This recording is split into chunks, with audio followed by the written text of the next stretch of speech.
What an amazing day in Southern California. Perfect Game TV's continuing coverage of the SoCal Showdown at Summit High School out of Fontana, California. And from Anaheim, not too far from here, we're at La Mirada. It's Servite High School. We've got a good one for you.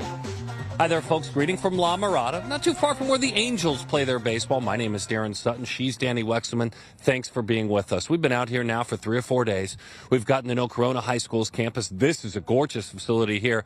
What an incredible way to kick off the high school baseball season. We're lucky they backed us to do this one, and it's been worth every moment. It has been so fun to be out here. You see the talent. You see the guys who are playing this game. So much heart, so much soul. Corona High School is so special. You've got 4 potential first-round picks on that team. Great people, great talent. SoCal baseball is different, though. The high school baseball is different here, and you can tell. I'm allowed to say that because I'm from the Midwest, so I know the difference, and they are playing in a different stratosphere, and I'm so happy that we're here to start the season. As someone who gave up a lot of runs to Orange Lutheran a long time ago when I was a pitcher on the mound, I got to grow up playing baseball here as well, as does Dylan Harrison. But he plays at a higher level than most of us ever played. He's on that Summit team. He's an Eric Backage Clemson commit. He plays a lot of spots on the field. He's just gifted. Yeah, and when you're a blue-collar guy, Eric Backage is going to find you. That team and that caliber team, that blue-collar player, they're going to find you. I'm so glad that they did. But first of all, very tall. Mr. Harrison, very, very tall. Taller, almost as tall as you, D. And under his hat, pay attention. It says,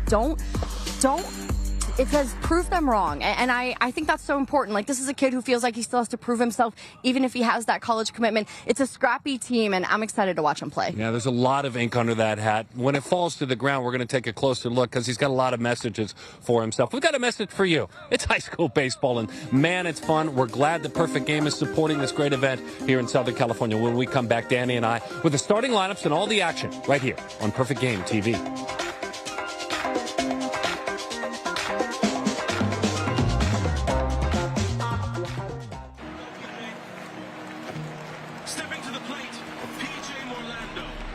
I believe this is where it all began. And here comes the pitch.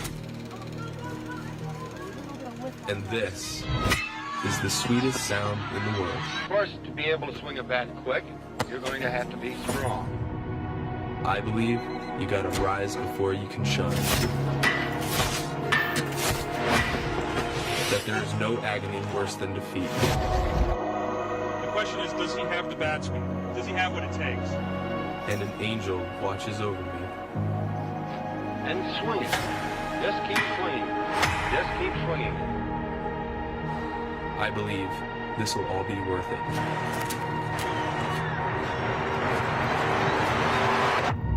And the next pick in the 2024 draft is...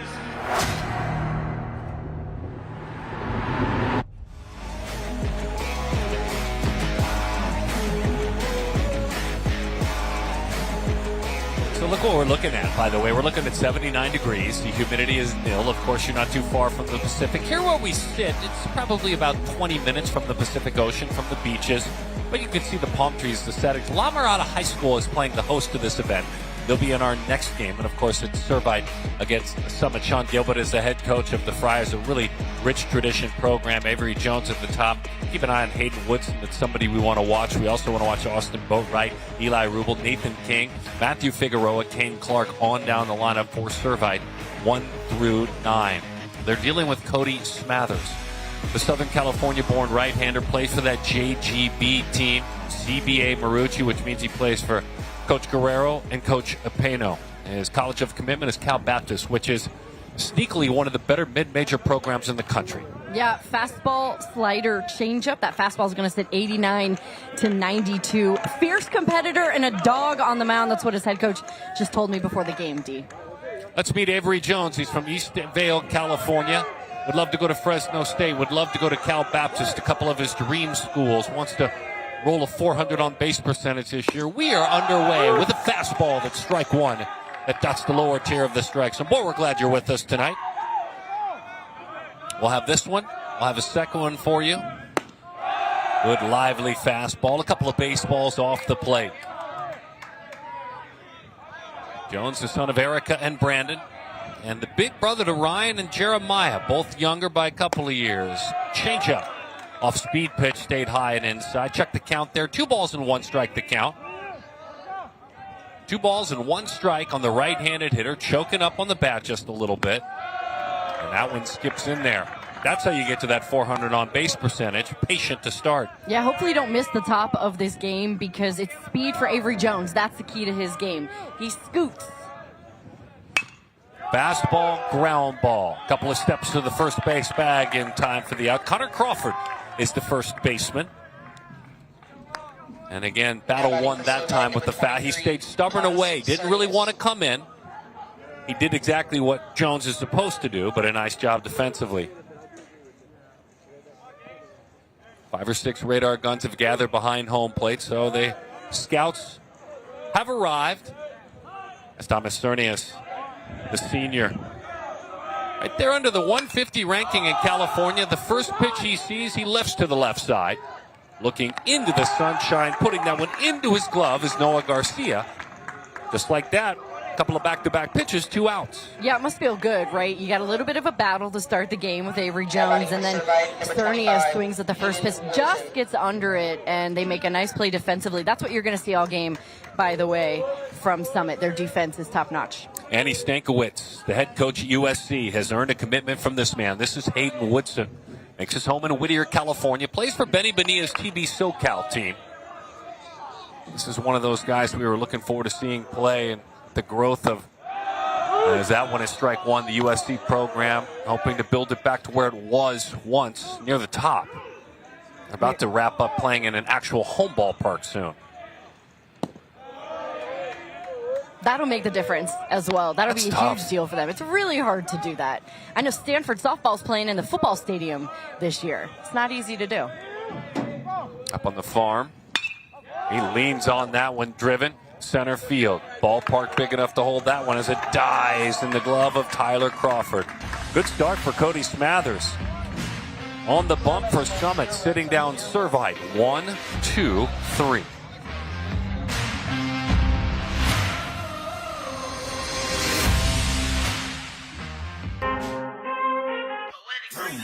I need all the wins. Yeah. Ain't no else, gotta get it, no call to quits. Yeah. Gotta keep on moving no matter how hard it gets.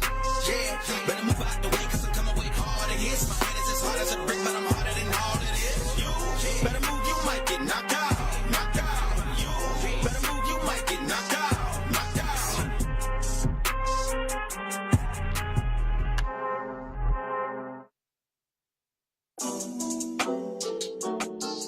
I'm in the big leagues, told her don't miss me. Ballin' like Houston, ayy, feeling like Whitney. I gotta go, dog. I'm riding the road, y'all. I think that I'm back in my bag now. So I need that go, y'all. Got hits when they throwin' the fastball. Too much that I've been through, so I put it all in that rear view. Clean money in the black whip. Got old problems with a friends new.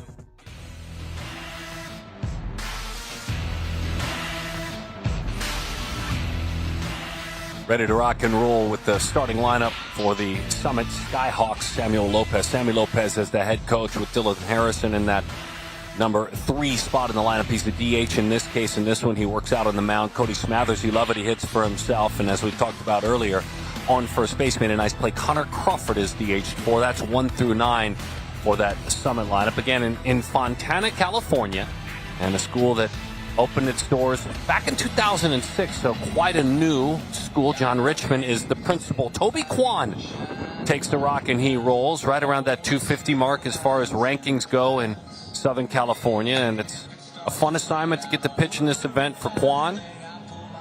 Makes his home in Buena Park, plays for Jesse Marullo's JT Renegades, or ZT Renegades, I should say. D, it's going to be a fastball slider away. He's going to be best when he's up in the zone, when he's throwing that pitch up in the zone. That's the scouting report on him from his head coach. But this is an exciting team. They've all got a lot of speed. Another team that's going to be really great on defense. The mentality of these clubs is let these teams win the first 4 innings, and then the coaches are coming in and they're saying, and then we'll help you take care of the rest. That's kind of the mentality here. Which gives you ownership as a player in those first couple of innings and allows you to learn the game and kind of be in the game and be present. Both of these coaches, I think, to your point, don't overcoach. And that's what's somewhat refreshing being around both of these programs. Evan Spencer, as you talked about there earlier, Sammy Lopez and Dylan Harrison. Spencer Makes his home in Rancho Cucamonga, plays for JGB for Coach Guerrero, James Guerrero. Son of Dulce and Eric. Dulce Spencer and Eric Gomez. Hey, so Summit's 2-1 on the season. By the way, this is Evan Spencer's first time in the leadoff spot. They made the move for the game today. Back of the box, hand wrapped behind his helmet. So away we go here in the bottom of the first. He leans on that one toward the alley, left center field. Knocked down out there, though. Plays about 333, you can see in the alleys. 350 center field, you have a higher fence and a higher wall behind it, but there is a home run stripe all the way around. So if you get it, if you can cut the wind, you can get it out of here. That's not a bad approach at all. Pretty swing. Can we talk about how beautiful this ballpark Gorgeous is? ballpark. Wow. Spectacular. This is a stunning place. Stunning place to call a baseball game. Really fortunate to be here today. So is Sammy Lopez, the Fondana native. Good life on that two-seam fastball. Dives just a little bit low. Cal Baptist commits, Sammy.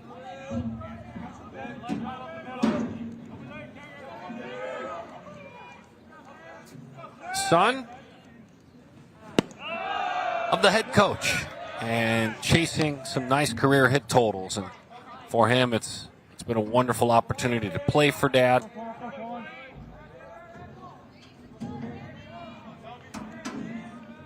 One hit shy of 100 in his varsity career. They thought it would happen Saturday. He walked twice, hit it hard a couple of times. A diving play took that one away. Hoping to get that high school hit number 100 right now. The round number is always so hard to get, isn't it? That last one to get.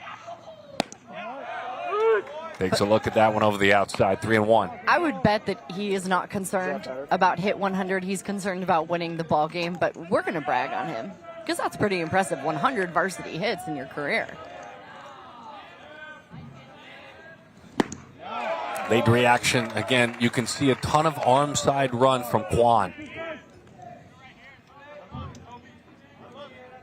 Toby bends at the back. Shrugs those shoulders and with those pants high goes into a very simple windup. That one misses inside. It's ball 4. We'll wait for the hit. He just keeps walking, patiently keeps earning his way on. Anyway on, right? So the first base runner there, Sammy Lopez, is going to get on. And again, this is a guy who kind of handles the offense. That's what his coach told me earlier, D. So look for him to get things going. Well, here's Dylan now. Again, talented pitcher. Big bat when he gets in the box. John Pano, his travel ball coach, was CBA. And a Clemson commit. There's a lot of presence here as he steps in. Back of the box, very close to the plate, though. 0-1 the count. Good lively fastball. You talked about that success up in the zone with the backspin on the fastball. That's key for him this afternoon, trying to get ahead of guys. We got to talk to Dylan, by the way, before the game started, and I mentioned he is so tall. He is so tall for his age.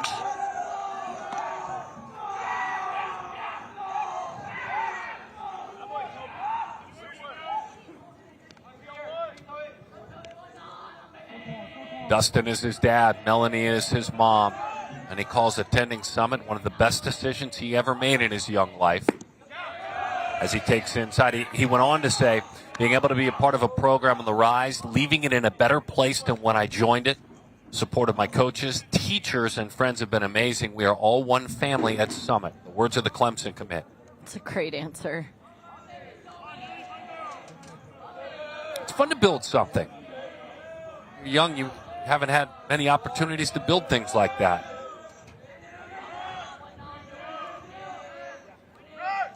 Runner thought about it. It's fouled off. I feel like that's been kind of a theme that we've felt, Danny, with this is now 6 different teams we've been around to this point out here in Southern California. There's a lot of ownership these players have of these programs. I'm telling you, it's just different out here. I think that the level of play, but the baseball intelligence, the IQ is off the charts, but the autonomy these guys have is different than the rest of the country. It's earned, though. I mean, you have to earn it. We learned that in our conversations with Andy Wise, the head coach of Corona High School, yesterday. I mean, his players have a lot of freedom, but it's earned. And there's a lot of challenges. He talked about kind of in a joking way, nobody wants to be the king of Corona. I don't want you to be the king of Corona. I want you to be way bigger and better than this program. Don't be satisfied with just that. I think a lot of these coaches have that same attitude. Beautiful pitch. Dots the inside corner and freezes him. That's strike 3. It's a pitch with that arm side run that it's easy to give up on. That's a huge pitch for Toby Kwan. One of the hardest guys to strike out in this lineup is Dylan Harrison, and he's got 2 outs now and looking to get out of this jam. But that's a huge, huge strikeout for Kwan. Many years ago, we used to watch Greg Maddux throw baseballs like that, to go back in time with an older fashion name, certainly. But it's that pitch that starts at the kneecaps and just has enough run to grab the inside corner. Isaac Castanon with a leg kick takes a fastball that's high, 1-0 the count. Samuel Lopez told me before the game, this guy's got a ton of raw power in the box. He's kind of built in that left side, right? Quite a little bit different body build there than you just saw from Dylan Harrison, who's very tall and lanky. Isaac Castanon there, built for his size. He's a Long Beach State commit. Great tradition at that program, the Dirtbags program. Another pitch that rides up above the zone. Castanon, the son of Sergio and Luz Aguirre. Sergio Castanon and Luz Aguirre.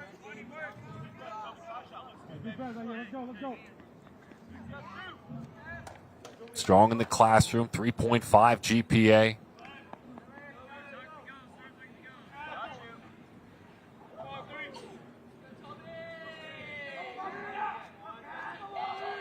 Heading the count 2-0. Now 3-0 as that one is high and away.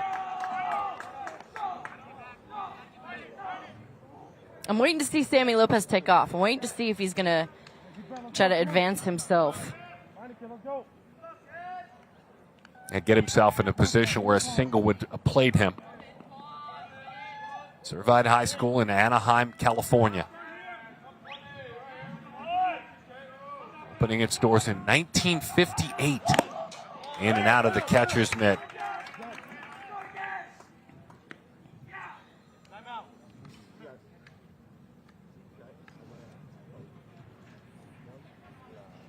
I'm guessing what this is about. The count was 3-0. It was a swing on 3-0. And a very deliberate call of timeout and a conversation. I'm guessing he did not have the green light. That's my guess. You know what? I love this moment because no matter what the situation, what the game, first game of the season, championship game, this is all about teaching. It's all about making sure these guys are developing and they're gaining 1% more knowledge in every moment that they can. I love that. Now, important for Isaac to learn his lesson, and then as he hops back in there, flush it, and drive a ball in the gap. Yeah, just in case they thought about running him back to the bag. Done a good job keeping him close. Sammy Lopez over there. Servite an all-boys school, Catholic school. Their sister school is Rosary Academy in Fullerton. Good athletics there at Rosary as well. Good, strong women's athletics on the other side.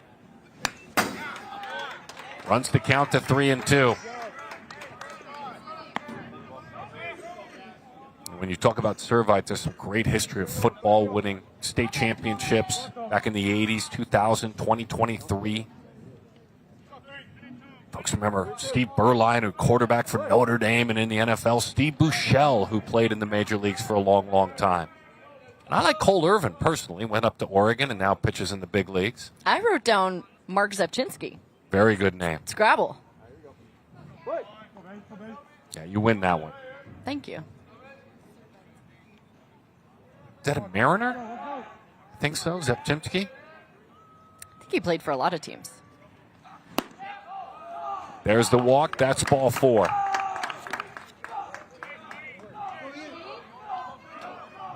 So teaching moment, 3-0 ran through a red light, ends up earning the walk. Number 10, Ian Stewart. And now Ian Stewart.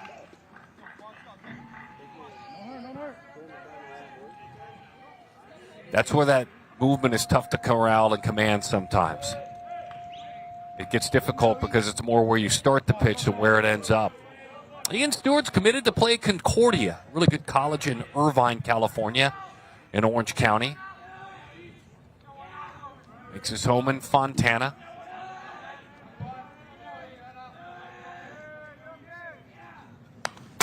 Oof. Came right after him. Letter high fastball. He plays for IE Prime to Stewart. Coach Mike Carpentier. Goals this year. Run a 6.960. Deadlift 500.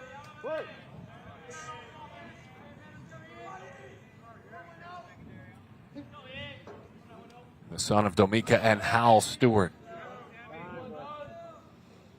You know what I've noticed about this Summit team, by the way? I know they've had 2 walks. It's not like there's been a lot of errors, but they've been working the count a ton on Toby Kwan. They've made him really work in this first inning, seeing a lot of pitches, which is going to serve them well later, depending upon how long Kwan stays in.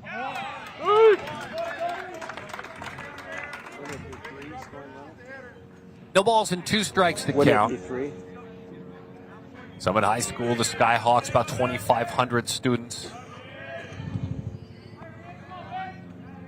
Have a fun school mission statement. We can't spell Summit. We can't spell it without you. Just the letter U, though, representing you. I like that. I like that, too.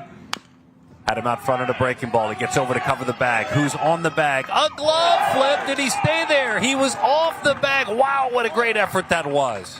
Austin Boatwright had Kwan covering. He knew his only shot was to shovel a la highlight, but not in time, and the bases are loaded. Hey, that's why you put your head down and run, right? You never know what's going to happen. It looked like that pitch had a little topspin on it. The ball comes out, and maybe a little lack of communication, but ultimately you can see the speed down the line there from Stewart and the foot just off the bag from Kwan. That's a tough play to make for a pitcher.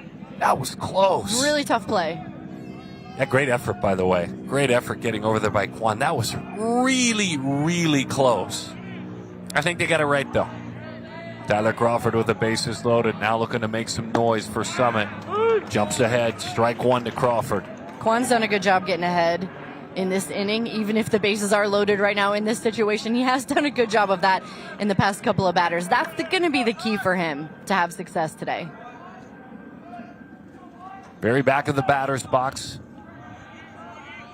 Is that arm bar? Is that elbows held high in the backside? Laid on that fastball. No balls and 2 strikes to count. Dad is Brian. Brother is Connor. Connor, of course, his teammate playing first base in this game. Jason Magdaleno waits on deck.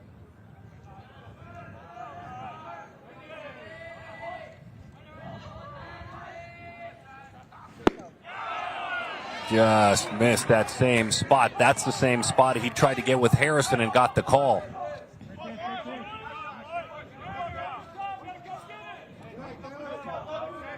This would be a big moment and maybe a momentum shift in the favor of Servite if they can get out of this. 1-2 the count.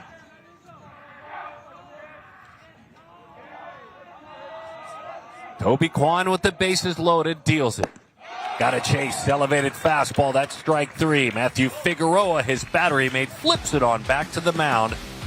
Cleaning things up nicely. Great effort, by the way, in a defensive play by Kwan, just off the bag. They leave him loaded, and this fastball was effective.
Danny and Darren, SoCal Showdown, Servite.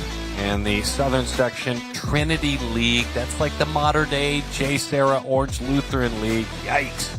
That's a big-time league. It's been a bit since they won a championship back in 2006, 15 and 13. You know, we're talking, you and I, about some of those fun names. Ben Francisco, who we love, by the way, played the big leagues with the Phillies. A really good color analyst. I've done a lot of games with him. He came from there. Cole Irvin. Mike Witt, if I'm going back in time with some of your older baseball fans, tall, lanky. What was fun about Mike Witt as a Servite alum is that he pitched for the Angels right down the street from Servite, and of course won a bunch of big games for the Angels back in the 80s. So totally SoCal through and through. By the way, Velo Smathers, 89 to 92, Danny, touching 92. That's what our coaches told us. And Quanah very effective, 86 to 89 with that rising fastball. So good stuff. Hey, Zepchinski, by the way, 10 big league seasons. Seattle, Cleveland, Oakland, Washington, San Diego, St. Louis, Toronto. Pretty good career. It's a pretty good pronunciation of his name. Zepchinski. Yeah. Could you spell it, though? It's with an R. It starts with an R. With an R. Swing and a miss, in and out of the catcher's mitt. By the way, Ian Stewart is his battery mate behind home plate. It's been 19 events, perfect game events, that we've been able to see Miles Scott work as he hits now. He's a top 120 outfielder nationally on the rankings and a top 20 outfielder in the state of California. That's a compliment to his work. Sean Gilbert said that he covers the outfield like nobody.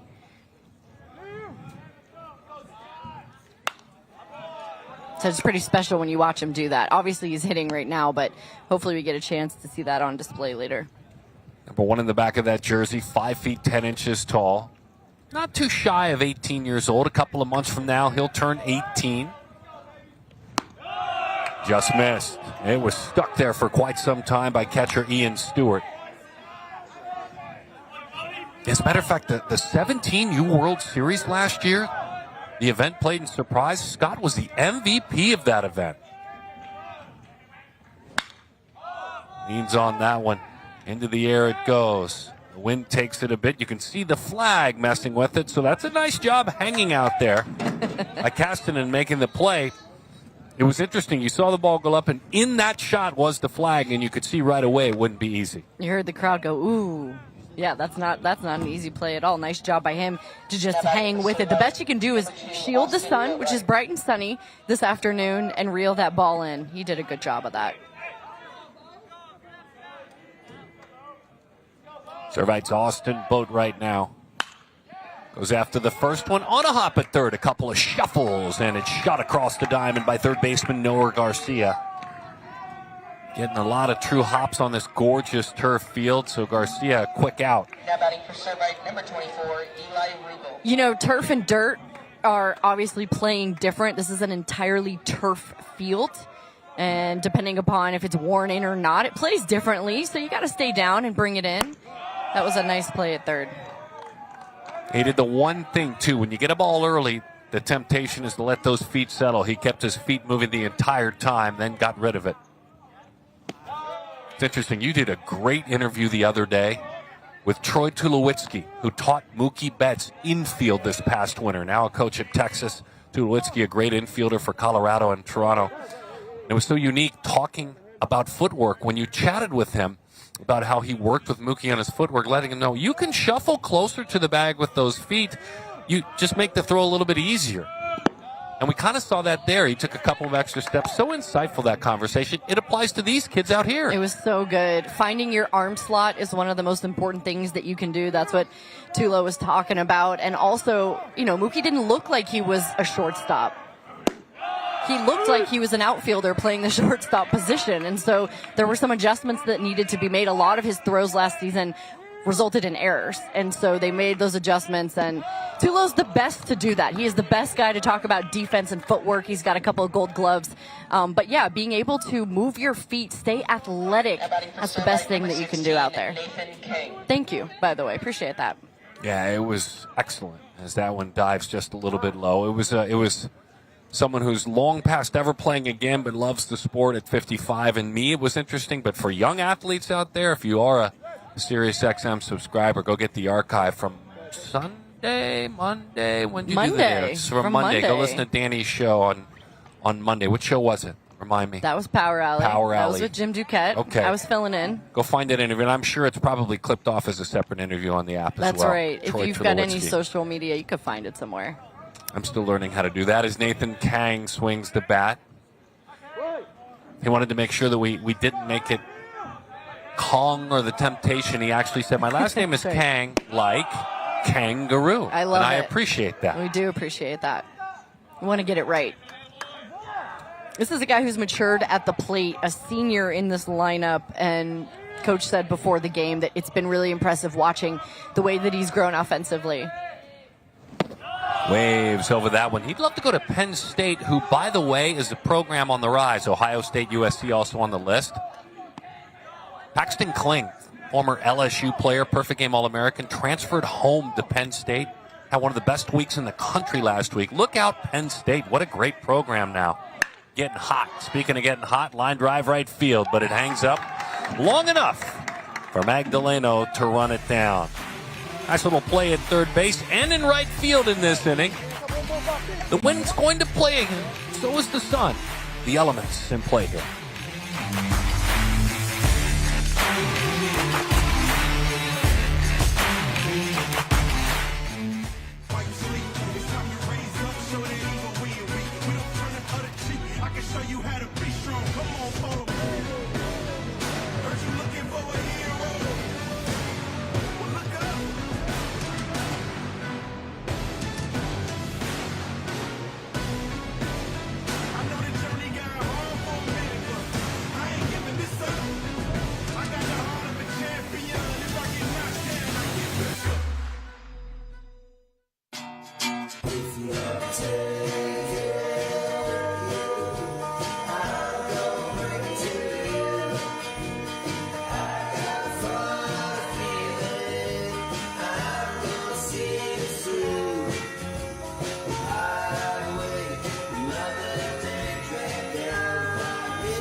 Danny and Darren and you and some great baseball players. And by the way, after this one, hang with us because we'll have another one for you.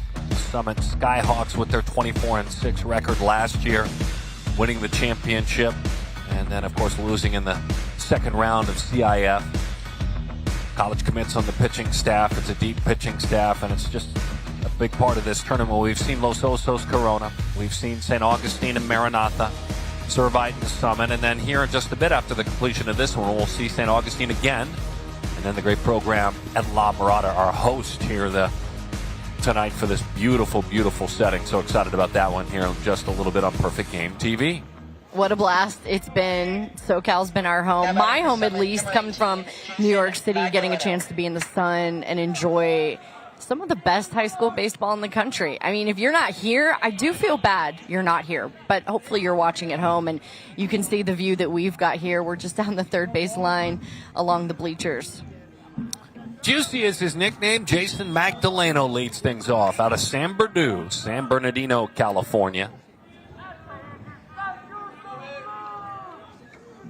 He hangs that bat over his shoulder, pointed down toward the ground. Now he comes set and leans on one, lifts it deep left field. And that one, many a fly ball are going to die out there where it's good contact. I think the wind is not the friend of the hitter today so far. Yeah, the ball on the ground might be the better move, but I know both of these teams have got great speed. Their footwork is really nice, like maybe trying to create something in that regard. And when it comes to this Summit team, D, when I was talking to the coaching staff before the game, one of the things about them that they want you to know is it's a team that does not give up. They'll go pound for pound with you, inning by inning. And, they just have that one loss. They said it was the walks and the errors that really hung them up. It's one of those talented two-way style players. It's Cody Smathers who's pitching in this one, the Cal Baptist commit. Already touched 92, but a really, really good hitter. And it's funny, it's interesting, too, when you look back at his journey as an athlete. Why is he athletic? Well, he played soccer just as much or even more so than he played baseball up until just recently. I love it. Pretty pitch. I think some of the best athletes in baseball are those guys that stick with another sport. I know it's tough. It's so hard, right, to do that and commit to baseball and everything that it entails. But Mookie Betts is a great example, right? Guys who play as many sports as they can for as long as they can have a ton of success. Sticks that one on the lower tier of the strike zone. Matthew Figueroa making it sound firm as he pops that catcher's mitt behind home plate. It's funny, I was thinking about Mookie when you said that. I know he has shared with us in our conversations on Perfect Game content about that. Tied him up nicely on the hands. That means it's a slow roller with an underhanded flip. Austin Boatwright. Thomas Cernius 4-3 ground out. Hey, you mentioned Figueroa behind the plate, Matthew Figueroa. The thing to watch with him in this game is the good catch and block that he's going to bring. He's still developing behind the plate, but it's the catch and block that you're going to want to pay attention to. The dance with the pitcher is always fun to watch catchers work. Noah with the quick conversation. Noah Garcia from Fontana. How about USC? How about Point Loma? Those are a couple of schools that are schools he has his eye on. There's USC up in Los Angeles, a historic place building a new ballpark in Point Loma, maybe one of the best ballparks in the country. I think you're going to be hard-pressed to beat it. Playing at that lower level, obviously, the D3 level, so a really good choice, but on the Pacific. Literally, the stadium is on the Pacific. I don't think there's anything ugly in the state of California. I'm just going to say that. You didn't see me when I was 12 years old. I was quite awkward. Touche. That pitch is high. I wasn't going to say Doesn't anything, go but too you long. went there. Well, like, look, seriously, how long are we supposed to go without a dad joke? I mean, don't tie my hands, up and not let me do dad jokes. You have to. There's dads all around right now. Nice job. There's your pick behind the plate, talking about the ease. Pretty. Looked like a first baseman picking that one. And that's one of the benefits of working in an all-turf area around the plate. It's a lot easier to anticipate the pick. Because blocking a fastball is not easy. No. Good fastball right there, right down the heart. 2-2 the count to Garcia, whose nickname is Dodger. That's a great nickname. That is a good nickname.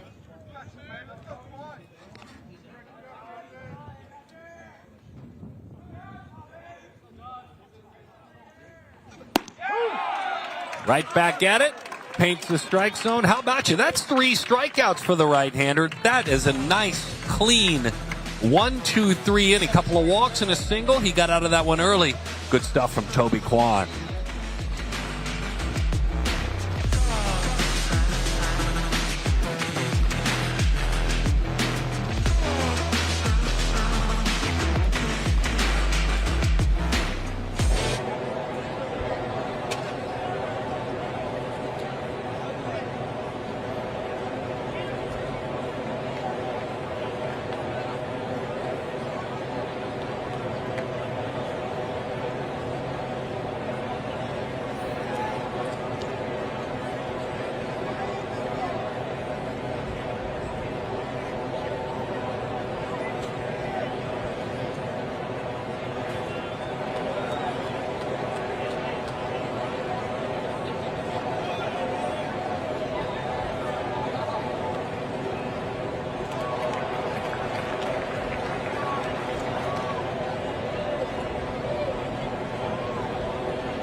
I love that graphic. California, we're very proud of the fact here in California that in the same day, especially this time of year, you can absolutely surf and ski. And we were in not too far from Anaheim where the Angels play, La Mirada High School. Cody Smathers goes back to work. There's some power in that right arm. We've already seen it. Yeah, I think what really stands out among the pitches that he does have, you saw the traffic on the bases, right? He had the bases loaded in that first inning. And the characteristic that his coach told me that he's got is how he bounces back. Matthew Figueroa He's going to bounce over to the mound, which helps him bounce right back. Nice play defensively, Crawford. Feeds Smathers, and first pitch swinging was Figueroa, the catcher. Yeah, he makes his pitches. He bounces back. Those are two of the biggest characteristics of Smathers. And I think that's really important, right? First inning and the bases are loaded. You got all this traffic, all this big moment that's happening early, and he gets out of it. And that's the key to his game, is just staying calm.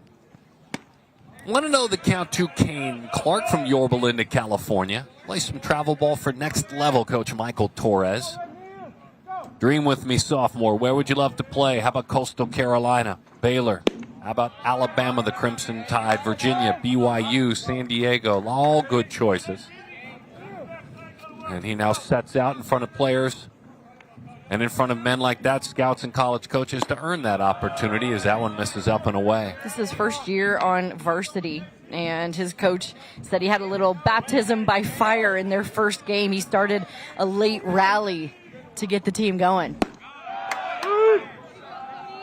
I should say ladies and gentlemen up there scouting to get that properly correct, which is no surprise in the evolution of our sport. It's awesome to see.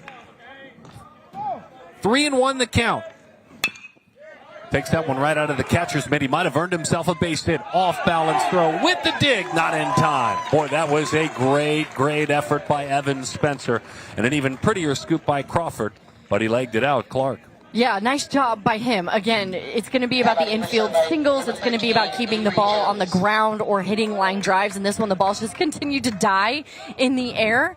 And so he hit it on the ground. He's got the wheels. He's the 9-hole hitter. So obviously he's like a second leadoff guy. Look, he keeps his head down the whole time and hustles and beats it out.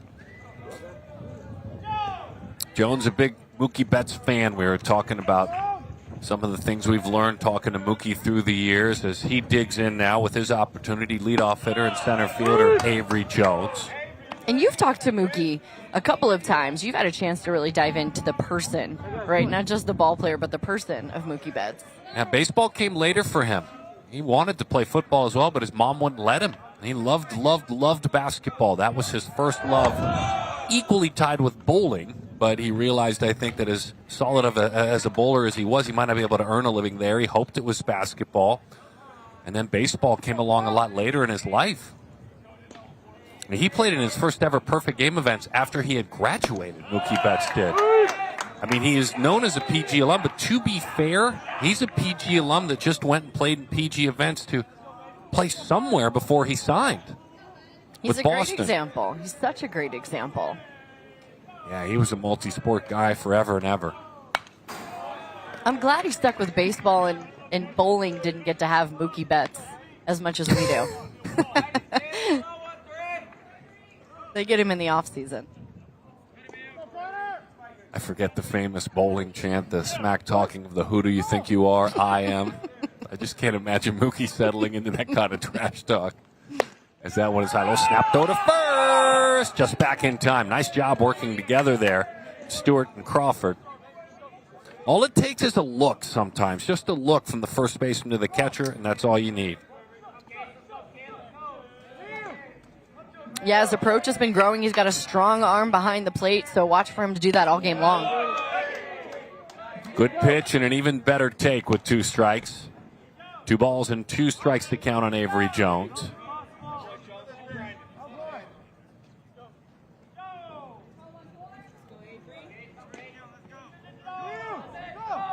Great defender, excellent speed, good power. That one straightens him up. He's digging himself right out of this hole. 3-2 the count. Well, this is what Servite did in the first inning. They saw a lot of pitches. They made Smathers work.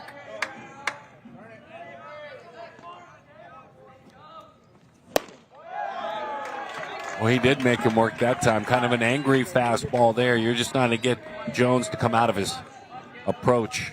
It's kind of easy to ask him to take that one. I think the biggest take in that at bat was the 0-2 slider that he really wanted to bite on. It was certainly low, but it was a swing and a miss pitch in the making. That take turned the at bat around. Well, most of this lineup is full of seniors, right? You've got some younger guys in there, but it's predominantly seniors. And I think it just goes to show you what it means to be a mature veteran hitter with that kind of approach. He wanted it. It looked good, but he laid off of it. Maybe when he was younger, he wouldn't have laid off that pitch. Yeah, really, really good pitch. Pitching, defense meeting, offense meeting on the first side. Sean Gilbert is the head coach of Servite, and he is the third base coach. Dave Lappin in that first base box. Sammy Lopez, the head coach of the Summit team. Coach Guerrero, James Guerrero. Coach Enriquez, third and first base coaches. One of my favorite things, I think, about the teams that we've had a chance to cover is that the coaches of these teams went to these schools. And I say that, and you're probably thinking, well, duh, Danny, of course they came home. But I don't think that always happens. I think that's extra special. I think it shows you how homey it feels and how important it is to give back to your community. Like, we've heard the word community so many times already since the week we've been out here. That gets lost when you talk about Southern California or even where you live in New York. That can get lost. As that's a good pitch, but an even better take. I think the natural thought is, okay, urban sprawl, California, freeways, traffic everywhere. There are a whole bunch of small communities within this big world out here. And same in New York. Feel it in the boroughs, feel it in parts of the boroughs. No place like home, though. No, I agree with you. Boy, he dropped that back shoulder and pops it up left side, and he runs out of room. I think he'd love another shot at that one. It's a big swing there, even a big practice swing outside the box. Cerny is known for his team leadership, the Princeton commit. How cool is that? He's going to play baseball in the Ivy League. It's awesome. Longtime Major Leaguer Denny Hocking is on that Servite coaching staff. Played forever as a role player in the Major Leagues. More than a decade. He came over and said hello to us before the game. Really, really like him. Little topper. Tough play. Third base line. Charging. Off balance throw. In time! Wow, what a play by Noah Garcia. Hey, that's the second great play he's made in this game, but that one even better. Charging, picks it with the glove. You have no time for a mistake, right? You have to transfer the ball so quickly from your glove to your hand on the run, making that throw an accurate throw, by the way. Watch him here. Head down in the box from the runner, Cernius, all the way. Close. It's a really close play, but the defense from Garcia is outstanding. They come out and talk about it briefly, and with the discussion,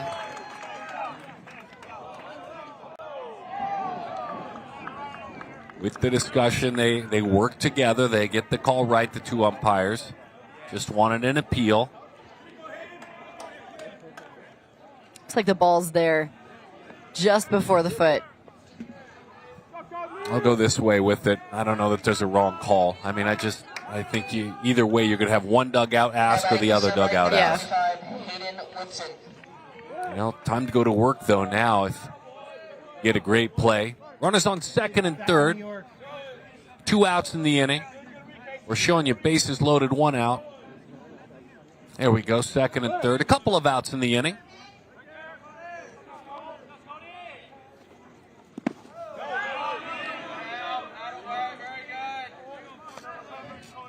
One and 0 the count.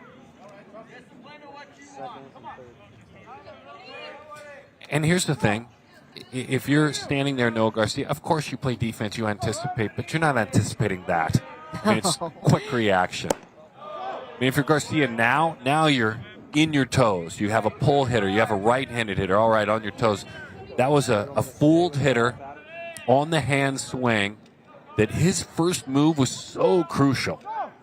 That's Nolan Arenado level defense over there at third. Ooh, good block.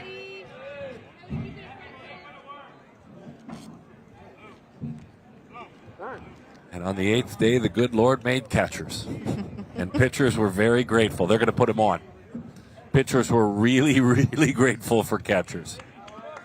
Goodness gracious, what a play, as you said, Danny, with the runner on third.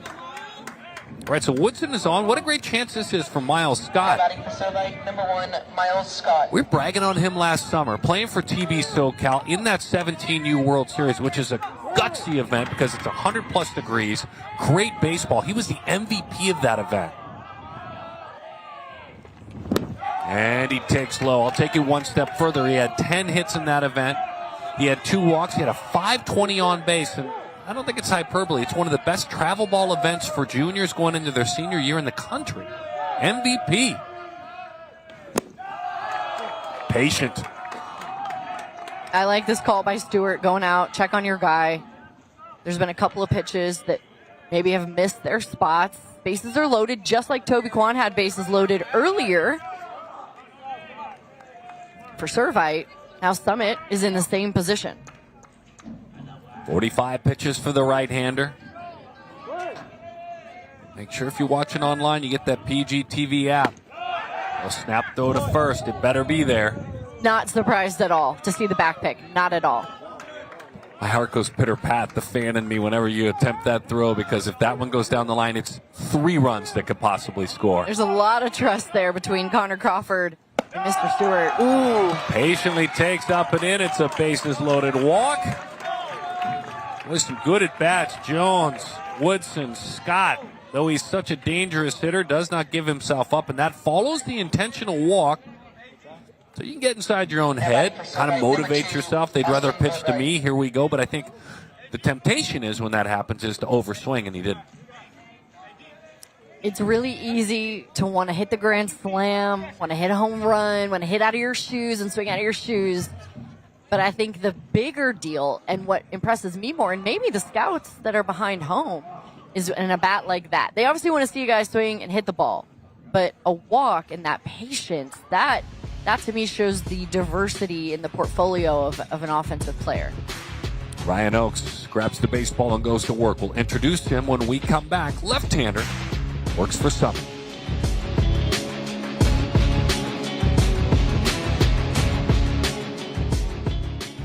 Wow, this is brand new. That's crazy. I feel no pain. That's like great. Zero pain. Zero pain. That's crazy, dude. Like, I can't feel my traps anymore because they've been going and they're super loose now. But my legs, it almost feels like somebody's just like pump, pump, pump. It feels like you're getting a massage, free massage. Choose my pros, no better way to go.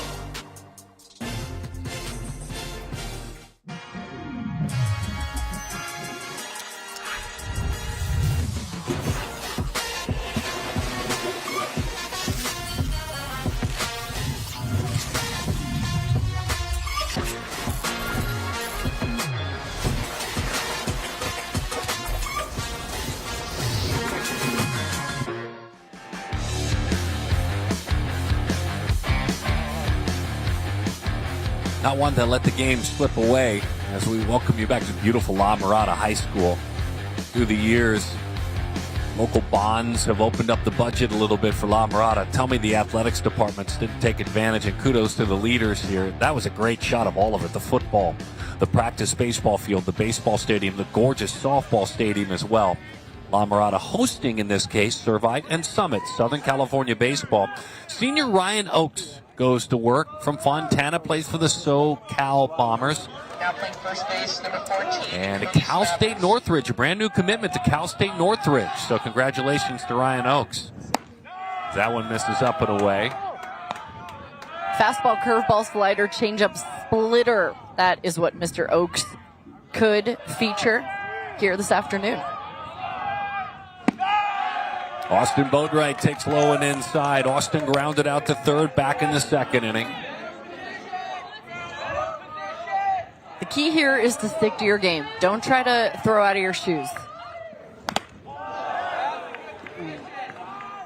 That one might have caught the home plate umpire, it looks like.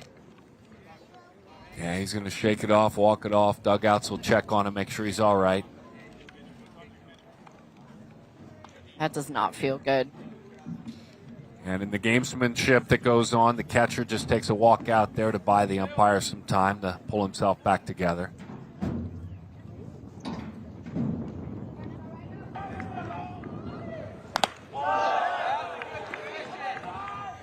And his colleague going to come in and check on him as he should. I don't think we give our umpires enough credit, by the way. I don't know if you could pay me enough to stand behind home plate while high school pitchers who are hitting between 89 to 92 are throwing.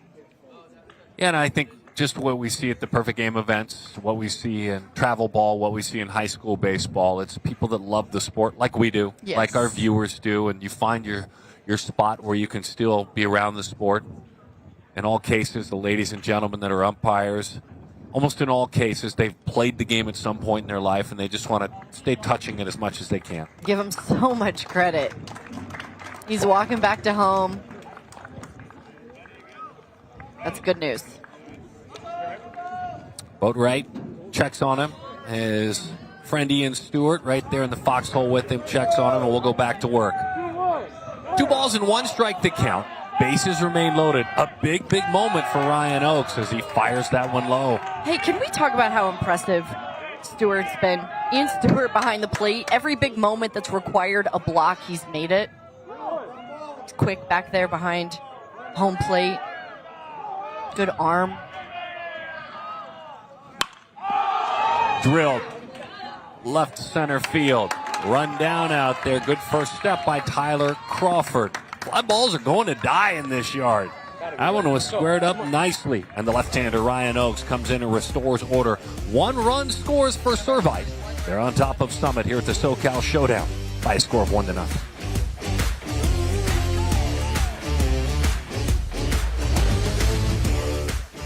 Wow. This is brand new. That's crazy. I feel no pain. That's like great. Zero pain. Zero. Yo, that's crazy, dude. Like I can't feel my traps anymore because they've been going and they're super loose now. But my legs, it almost feels like somebody's just like pump, pump, pump. It feels like you're getting a massage, free massage. Shoot my pros, no better way to go.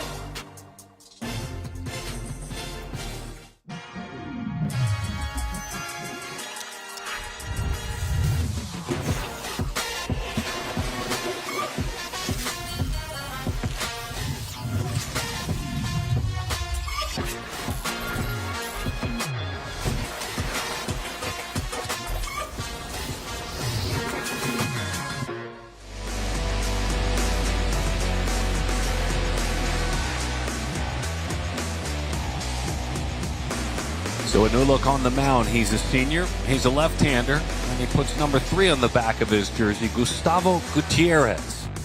After the first time through the order, Toby Kwan worked. Kwan ended up stacking up some big strikeouts, got some big swings and misses, and had a clean inning in the second inning. Probably a plan early in the season to share this game, Danny, just to get arms a little bit more lengthened out into the season. And it makes sense at this point in the year, but 2 pretty good innings on the other side by Toby Kwan. Now, Gutierrez gets his chance.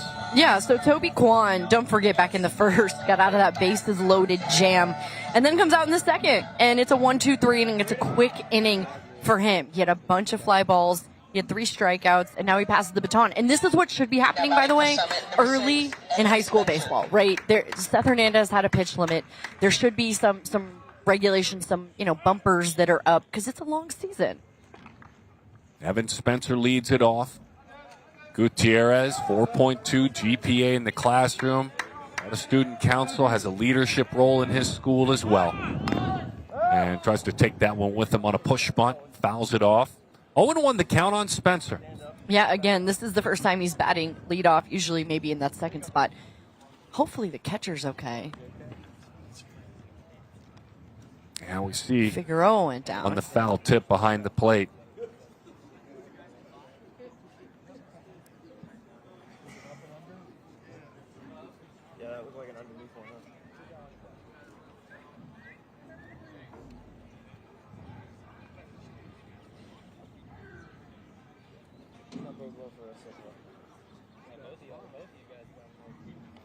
Catchers this afternoon have earned their money, I'd say.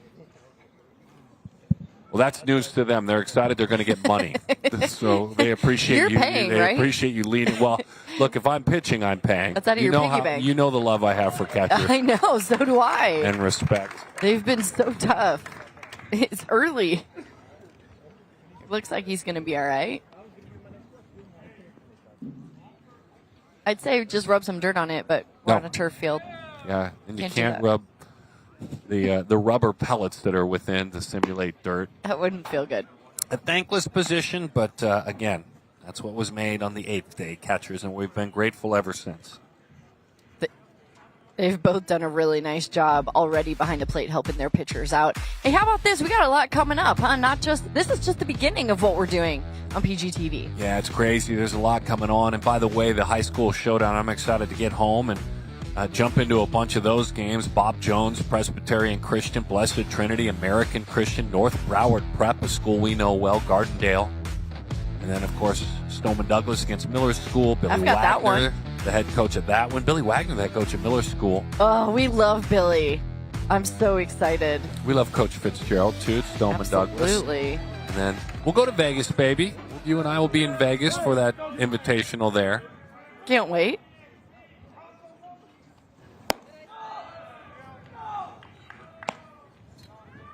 Hey, so I was saying, by the way, real quick, D, is that Evan Spencer moved to that leadoff spot for this game. He's been batting second in the earlier games this season. He's got some speed. Foul ball was the call. Really nice play, though. Really nice play. We can continue to see third baseman doing good things.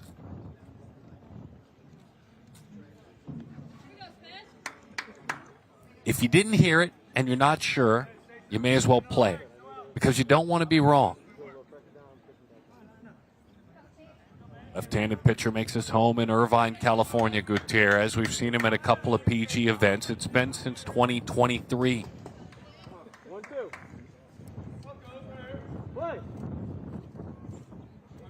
Waiting for that TB SoCal travel team.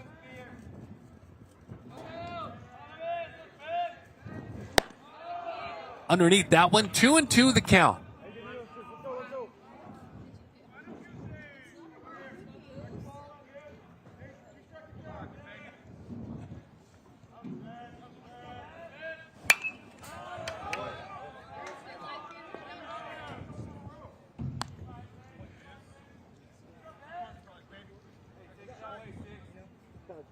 I'm interested in your thoughts on the mechanics on the mound there for Gutierrez. Glad to talk about him. He had the right approach in his foe that time. Evan Spencer with a line drive to second. They're very simple. It's similar to what we saw in Quan. Quan was even more deliberate. But it's just to step back, the leg lifts, he stays on balance the entire time. He's not rushing down the mound. Not a guy who's super tall, so he's utilizing all of who he is. And a little bit of deception, too. When you do this, maybe catch the hitter a little bit anxious, pretty pitch. And it's an arm angle, D, where he hides it for a long time, and then he almost slings it. So it's a low three-quarters arm angle. Yeah, I'm into it. I like it a lot. That's where he hides it, too, when he comes here. There it is. So he hides it. He got underneath that one. That shoulder turns, it gets a little tougher. You got to hang in there, especially left on left as a hitter, to pick up that baseball.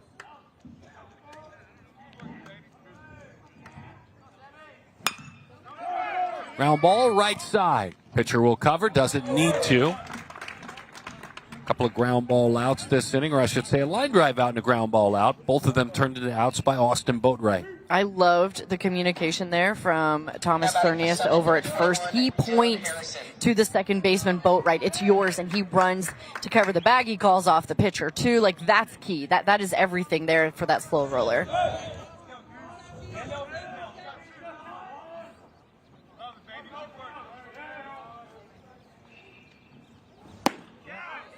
Oh, and 1 the count to Dylan Harrison. This is a fun challenge for Harrison, left on left here.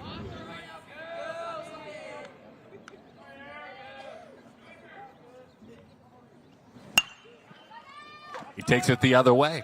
Out to short it goes. 1, 2, 3 inning. The left-hander Gustavo Gutierrez. A line out. And a couple of ground ball outs. Summit and Servite in a real good one. 1-0 the score. Servite on top. End of 3.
Welcome back to our SoCal Showdown. It is a gorgeous afternoon. La Mirada, our home for the next 2 games here on PGTV. We welcome you back into the top of the 4th. Servite up 1-0 over Summit. And Ryan Oakes back out on the mound. He took over for Cody Smathers, who started this game for Summit. Eli Rubel is the leadoff guy. Right back to the pitcher. 1 pitch, 1 out. A 2-seamer, almost had the action of a changeup. I think it was a fastball, though, and Eli just couldn't stay back. He leaked out front, the body, the bat was gone, and an easy, simple one-hopper like the coach would hit you in PFP.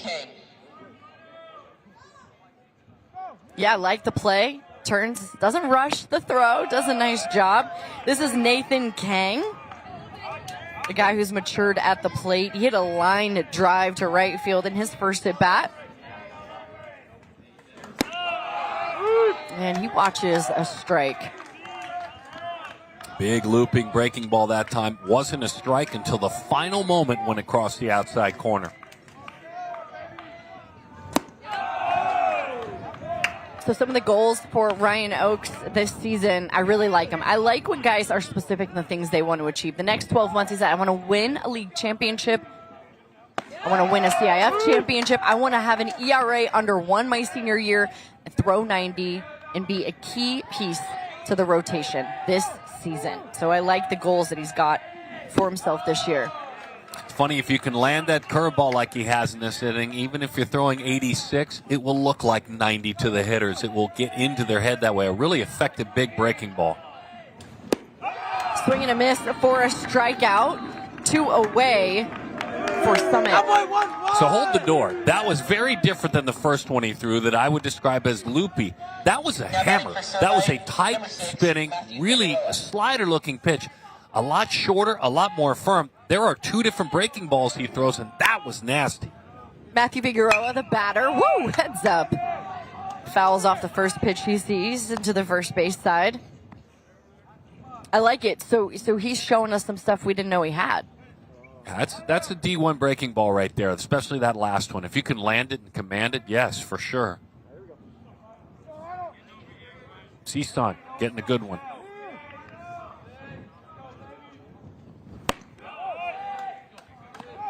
He did tell us, D, and you shared it with the viewer, he did tell us he throws a curveball and a slider. Good block behind the plate by Stewart. Yeah, he's got a bunch of different pitches in his arsenal. That'll shrink when he starts pitching in college. That number will go down to 3 or 4. Fouled away. Yeah, and you know, obviously when he gets up to that level, they're going to get a chance to work with him to maybe make some adjustments, maybe not, but just be able to reach into all the potential that he's got with those pitches and find what works best for him. You don't have to have 5 pitches in college to be efficient and successful. Swing and a miss, back-to-back strikeouts for Oakes. He comes in and relieves Smathers, and he has been smothering so far in this one. We head to the bottom of the 4th inning. Servite still up 1-0.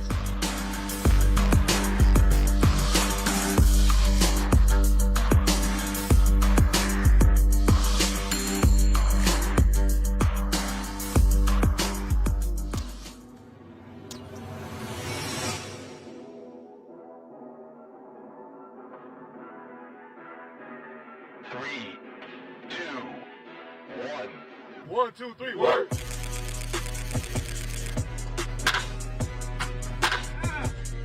Yes. My bat's better than any other bat I've used last year. This bat just has more pop than any other wood bat that I ever used.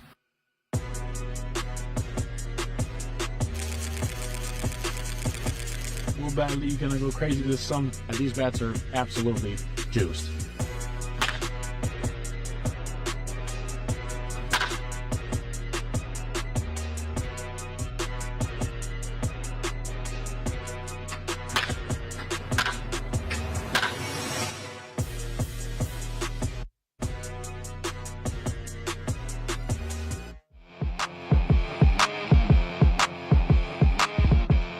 Welcome back. Isaac Castanon will lead things off for the Summit Skyhawks.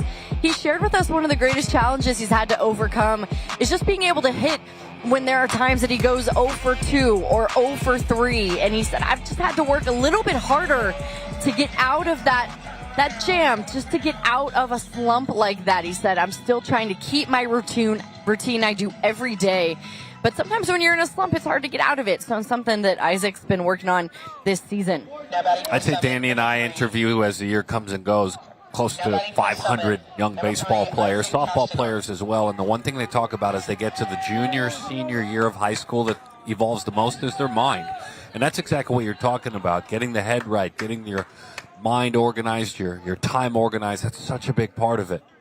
Gustavo Gutierrez fires in a strike. He came in to pitch in relief of Toby Kwan.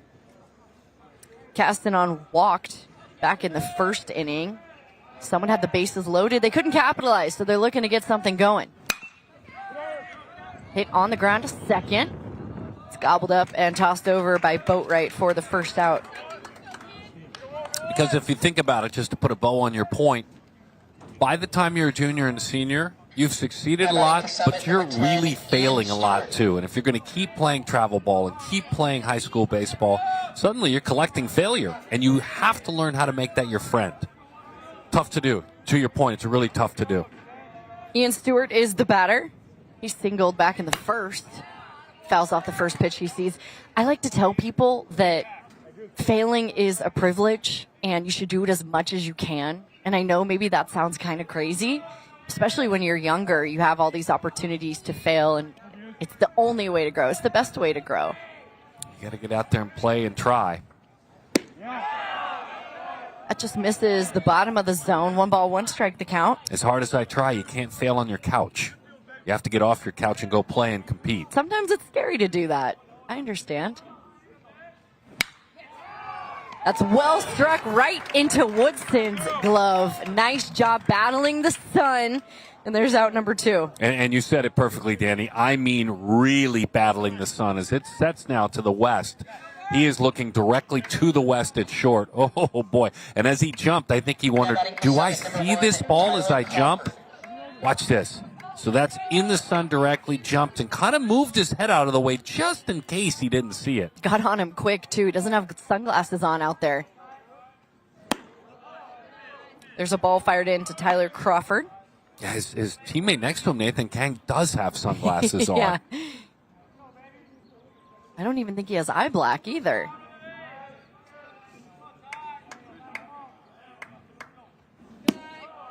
That pitch is low, 2-0 the count.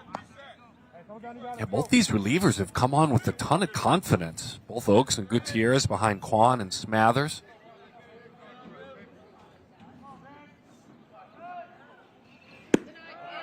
Another one just missing low, 3 balls, no strikes, the count. Self-scouting report for Tyler Crawford. He said, my strengths are defensive.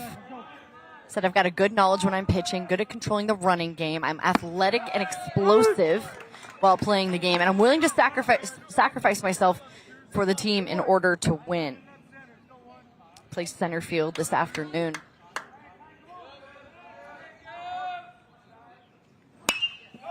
It's another line drive that dies right over to first, but it's a catch by Cernius. Great defense this afternoon by both sides, but Servite coming up big for Gustavo Gutierrez, and they hang on to that 1-0 lead. We go to the 5th.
Welcome back. If you missed the bottom of the fourth, Servite's defense showed up and showed out. There was a line drive to their shortstop and then over to first base. This was the last out of the inning. A dying line drive to Cernius, who makes the catch. They've done a really nice job with their defense and keeping it a tight game as we move along to the top of the fifth inning.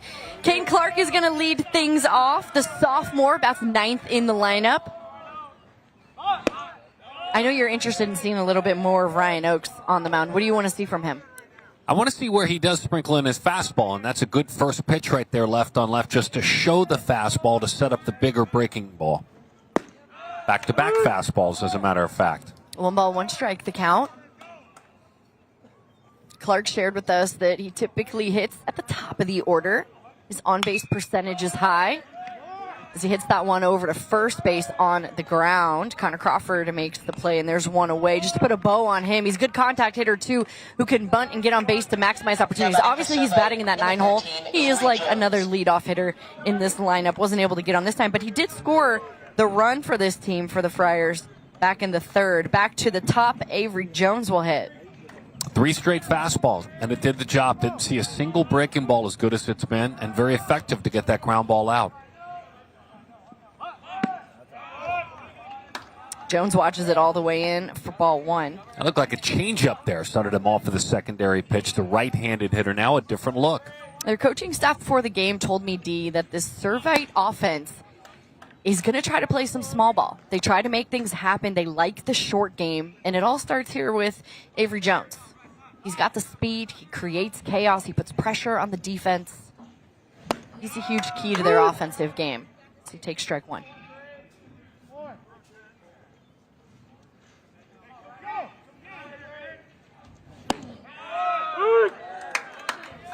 That one catches inside. Nice pitch from Oakes to even the count. Yeah, that had the look of a cut fastball. That had enough giddy up on it to be a fastball, but it ran a good 12 inches.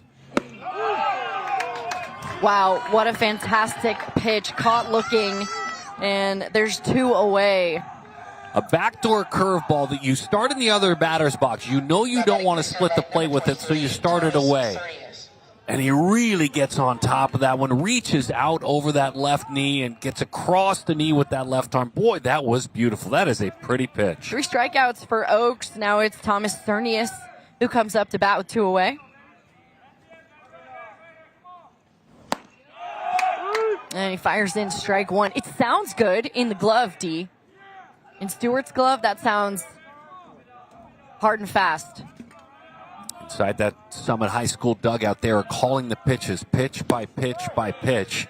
Earpiece inside the catcher's ear. And immediately next to the head coach, there's a radio device a little bit to the left there of that shot we showed you. Radio being used to call each and every pitch. That's what we're talking about right there, Danny. When you land that breaking ball, a fastball, albeit, I don't know, I'm guessing 85, looks 95. Yeah, and once you establish that, your off speeds are so dangerous. You mentioned the pitch calling, by the way. So Stewart's been able to do a little bit more. You can see there, they're calling the pitches, but as Stewart's gotten older, they've allowed him to also get in on that action and learn how to call a game. Good block behind the plate. To your point then, that means it's a suggestion from the dugout. It's a suggestion. It's not a command, it's a suggestion, and that's a good relationship to have. Because he's there. He's catching. He knows what's going on. I love that. Ooh, hit hard into deep left center field. That's going to get down for a 2-out base hit. Stretching out to 2. Sliding into second. And Cernius extends the inning for Servite. This is the confidence it takes to let it travel deep in your stands, right? It's a pitch away, but if he tries to pull that ball, he's in trouble. He got that pitch up out over the plate. Cernius is strong, kind of a flop rather than a slide, but that'll happen on that turf, on the turf infield. But again, strong, really strong. We've seen a lot of baseballs today hit that way that have died, so you've got to be strong to cut that win, especially to the opposite field. 1 on, 2 down. Here's Hayden Woodson, the QB of this ball club. First pitch swinging, drives it a long way into left field. The defender back at the wall, makes the catch, just missing, hitting it out of the ballpark. So again, the defense coming up strong for Summit. Servite hanging on. They lead 1-0. We head to the bottom of the 5th at our SoCal Showdown. The muscle is on display. The wind, though, is also playing a role this afternoon.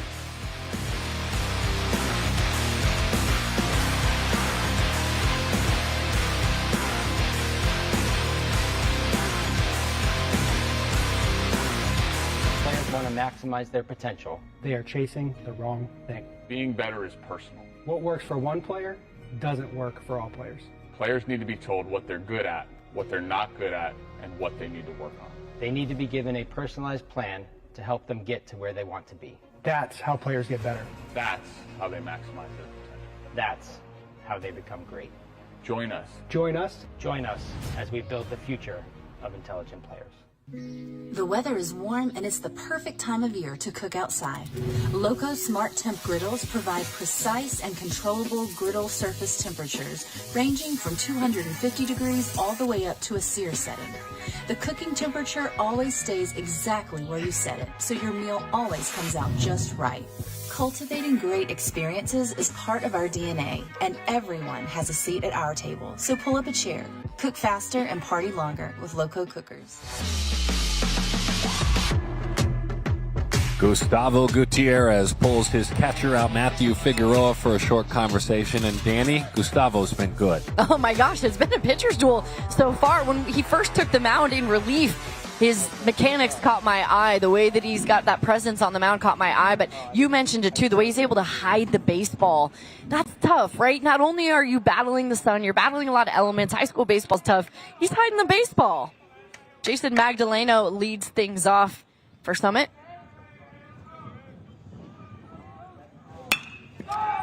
Smacks that one into center field. It gets down just behind second base. That's a leadoff base hit for Magdaleno. This is why contact wins. They've only struck out 3 times in this game. A pitch down and away, and a nice level swing to the zone. Didn't hit it hard at all. Got it down off the end of the bat. But he knows Gustavo's, with his unique delivery, going to throw strikes. Hides the baseball, as Danny talked about, and just a pretty approach. Base runners, that's what you need at this point, base runners. Yeah, and this is a team, again, that they're going to go pound for pound with you. And their coaching staff told me that we want to win in the 5th, 6th, and 7th. We want to finish strong. This is where we want to win the ball game. Well, we're in the 5th, so let's see what their offensive plan is. As they had a little timeout, they get together. Cody Smathers is going to step into the box. He grounded out his first at bat. Obviously, he started this ball game for Summit, and he stays in to hit.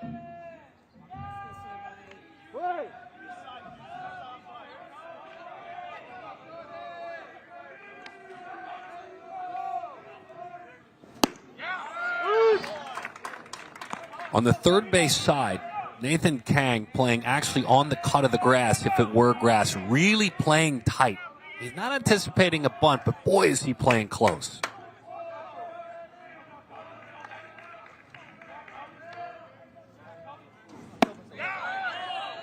That pitch just missing. 1 ball, 1 strike, the count. Yeah, I mean, there's a couple of different ways you could go, right? If you're this Summit team, it's been a pitcher's duel. You're only trailing by a run. And to your point, Dee, they've made a ton of contact. Just 3 strikeouts.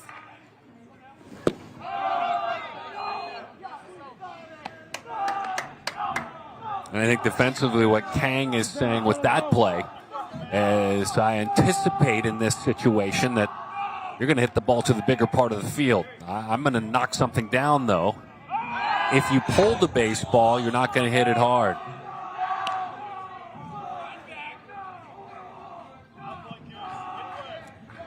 Looks like Scott in right field is playing pretty shallow, too. I think they've been pitching him out, Dee. That's their game plan anyway. Yeah, that one to me is a little more dangerous, but he knows himself. I mean, he knows that means you're confident. As a pitcher, you love that because that takes away bloopers to right field, but you're confident enough to go back on the baseball. That's a courageous place to play because they've shown big power the other way. 3-1 pitch misses, and Smathers draws the walk to put 2 on.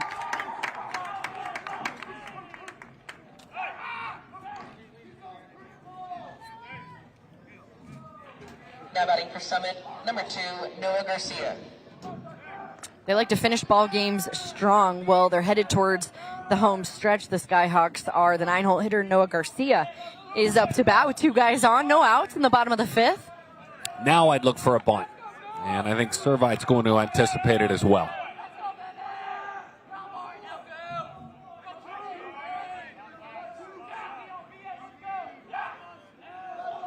A lot of chirping from the dugouts.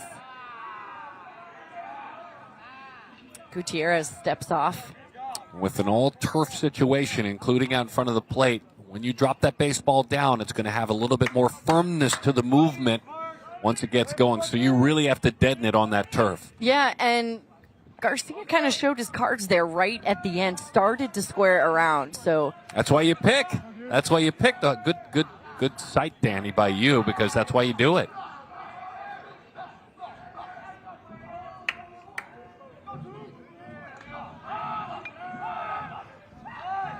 Squares around, drops it down. The third baseman's going to pick it up and fire over for the safe out. Kang makes the play, charging, and nice job by Noah Garcia. He gets the bunt down, advances the runners over. Now you got 2 guys in scoring position. I read an article that Brett Butler was in camp with the Cincinnati Reds, the legendary Babe Ruth of bunting, they called him, to teach the big leaguers how to bunt effectively. Well, they could watch Noah Garcia if they want to learn how to bunt. That was a thing of beauty for a high school player with the pressure on. Magdaleno and Smathers actually took off early. It was a courageous play. Back to the top, Evan Spencer. Sorry, dude, they're going to pull the infield in here. Play to win. He squares around and pulls it back.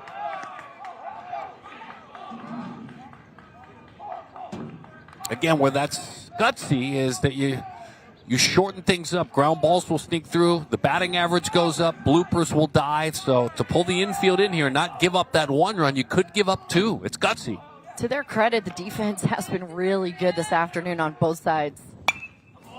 That one's fouled away off Spencer's bat. Again, just batting leadoff for the first time this season. Summit's 2-1 so far, played 3 games, and in game 4, Spencer gets the call up to the leadoff spot. A big moment for him.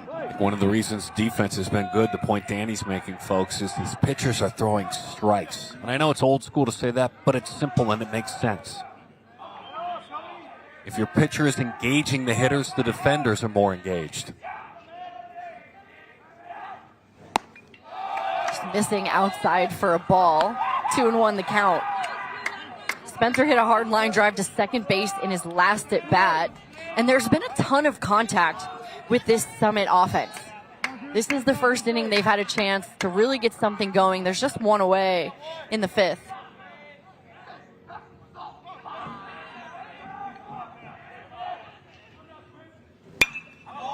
Popped up. He got under it, right side.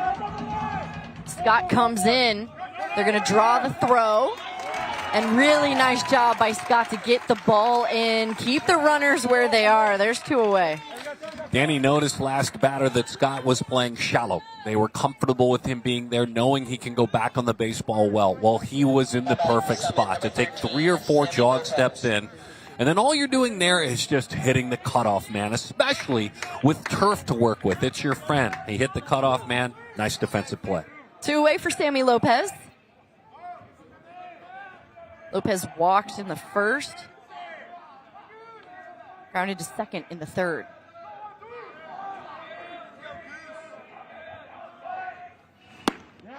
And he takes strike 1 from Gutierrez.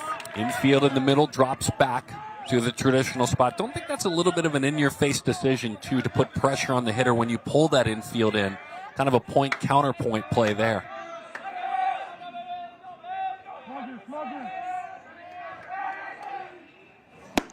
Swing and a miss, that left-on-left matchup. 0-2 the count.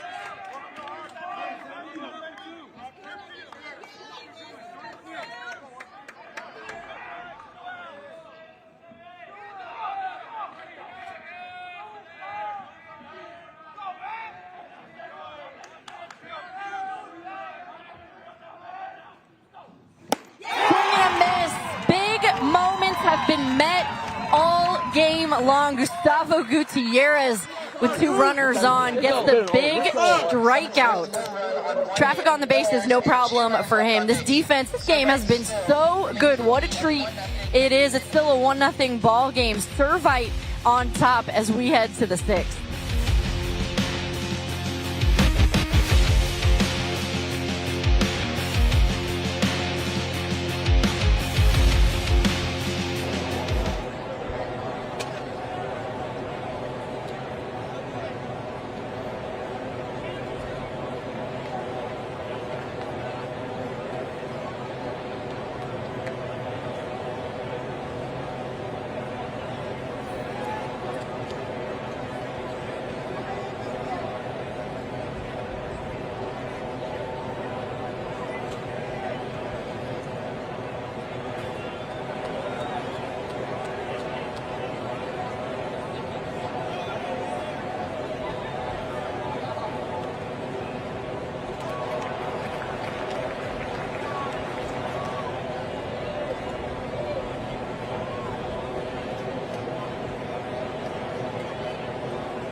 Danny and Darren and you, thanks for hanging out with us. Servite leads it by a score of 1-0. 4 combined hits. It's been a pitcher's party. That's simply what it's been. It's been Smathers and Oaks.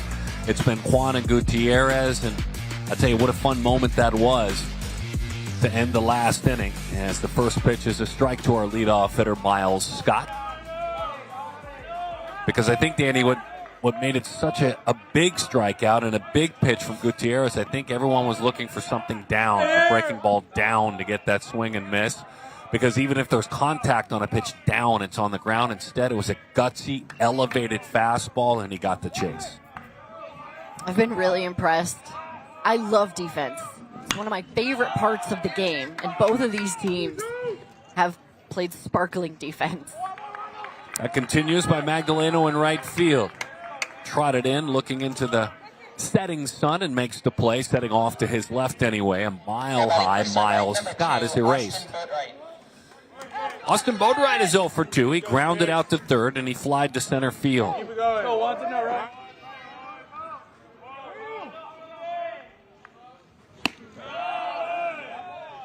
I think both of these teams are so excited to start the season. When I talk to the coaching staff before the game, they both kind of feel a little chippy, maybe a little underrated.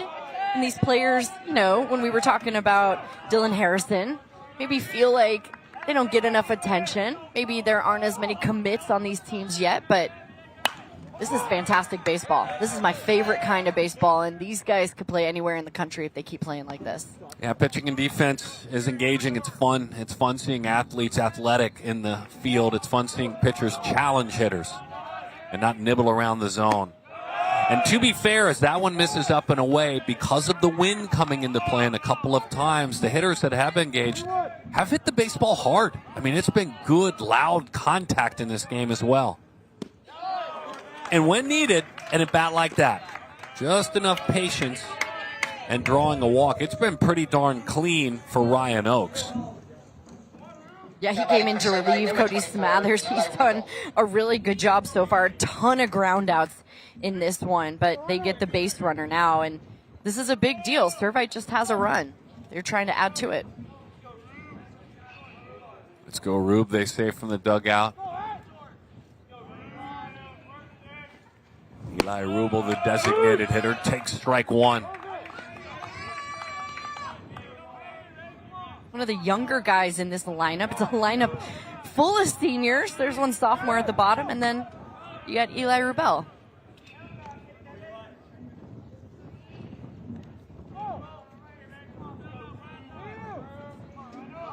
Summit within the unique group of alumni, as that one's a rocket shot to left field.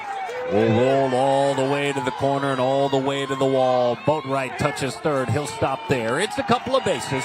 It's a double for Eli Rubel. Hey, how about that? we're looking at this lineup, and you got all these veteran guys who have had the chance to learn a ton, and early in the season, you've got your designated hitter, one of the younger guys who just rips a double. The bat speed and also the drive on that pitch, right? He goes out and he gets it down the line. I like that they held up the runner over at third. There's no need to take the chance yet. There's just one away. You still got some opportunities. Deliberate walk to the mound, and let's see what kind of decision that the coaching staff wants to make for Summit. Sammy Lopez. For Servite, number 12, Dylan Kemp.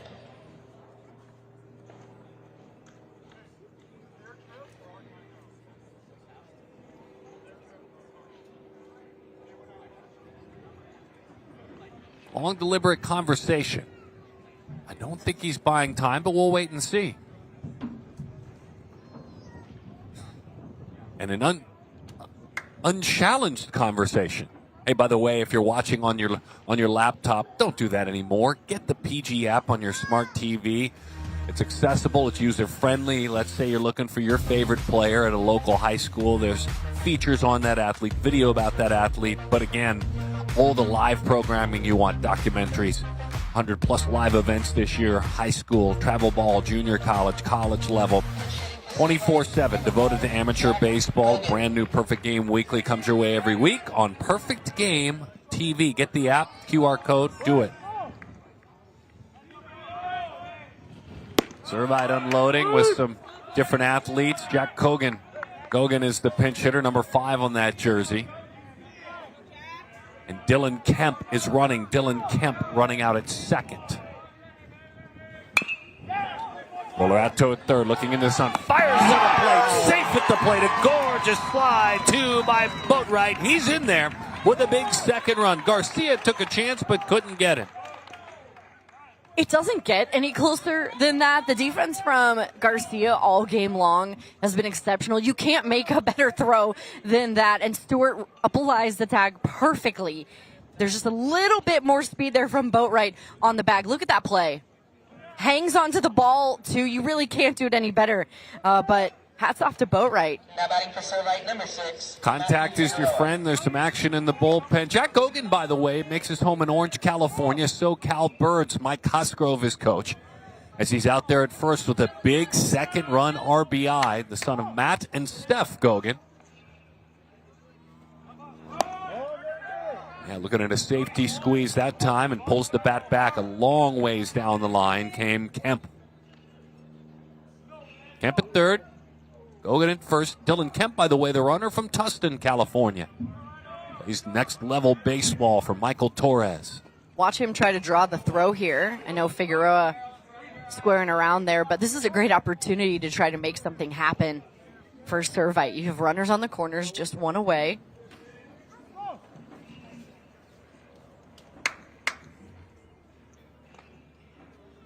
Kenton Clark is on deck. He got on and scored in the third. He's got a lot of speed, creates some chaos. And one more thought on Kemp as he's down that third base line since he snuck in as a pinch runner. He said, last year in football, I made it to the CIF Southern Section Division II Championship. Your point about a two-sport guy. Heartbreaking lost the game, but had that opportunity playing football. So he is really a well-rounded athlete out here helping at third right now. Figueroa 0 for 2.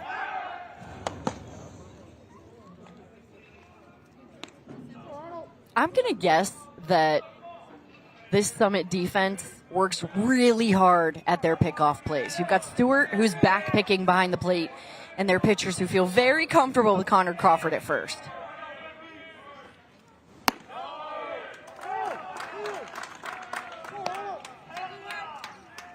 See some shadows creeping in, too. We talked about the sun. It's just about that time where shadows start to get really annoying. They're crossing over home plate, too. It's more for the hitter than the pitcher, though. Chopper, right side, in between hop, plays it at his belt. And Sammy Lopez with another run coming on down. That's Kemp. He scores. Hogan moves over to second base. And it's 3-0 now, Servite. Hey, you got to give Lopez credit, by the way. That ball that's bouncing right in front of him, you have to decide, am I going to charge it or am I going to let that ball come to me while you have the base runner running in front of you? It's a split-second decision, and often you don't even get to make it because you have to avoid the runner. He makes a really nice play. Even if the run did come across, he did a nice job making that play. And Gauguin doing everything he can as he makes the play from first to third. This is a conversation, not a pitching change, not a defensive change. I'm not quite sure what we're talking about right here out there with the field umpire. I'm going to guess it's because of the base runner. The base runner got pretty close. I don't know if we can show that again to Lopez as he was running first to second. I think they want to check and see if there was contact at all. Any contact at all. You could hear it clearly.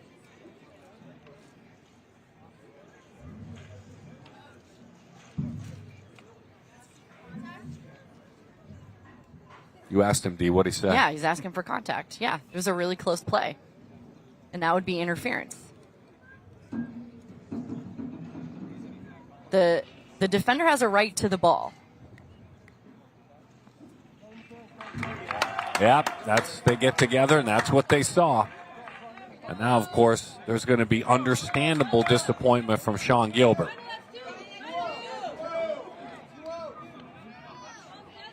Understandable disappointment for Gilbert. So, with a play like that now, you're going to pull the runner. The runner will not score. So you have the interference, and I believe you have, if I'm to get this call right, 3 outs. That's the end of the inning. That would be the third out. That interference would be the third out. So here's the play you can see as Lopez is charging and the runner is crossing in front of him. He still makes the play. It's hard to tell if there was contact made from that angle. But the umpires got together and that's what they decided. That's what they saw. No run scores, so it's 2-0. Inning-ending double play is the call. They got together. They saw contact, so interference. That was Gauguin running. And there's some passion now with that call, despite Servite being up 2-0. Coach Gilbert fired up right now. Servite scores 1 run on 1 hit, no errors. Yeah, that's understandable. I can understand why he feels that way, but the runner got in the way, and that's the rule. The defender has the right to the ball. So double play, still 2-0. They're hanging on. We go to the bottom of the 6th.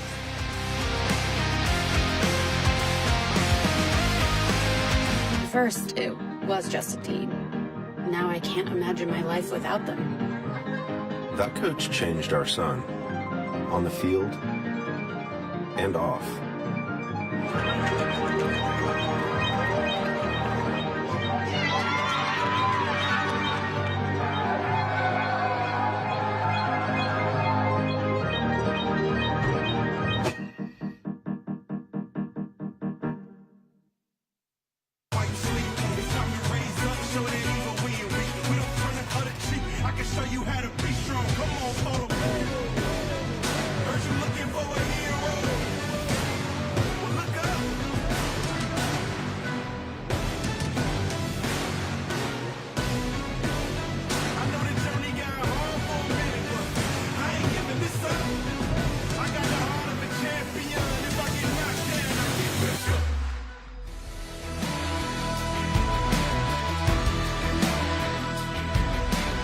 Certainly a controversial play, to say the least. Worst spending an appeal, having the 2 umpires talk. Gauguin, it was said, ran into at least enough, brushed Sammy Lopez, not allowing him to make the play. He was ruled out. The out at first counts as well, so a double play ends the inning. We'll see if it plays a role in this 2-0 game right now. I know we're excited to get to see Dylan Harrison hit again one more time. That's a good thing. He's 0 for 2. The Clemson commit struck out looking and grounded out to short.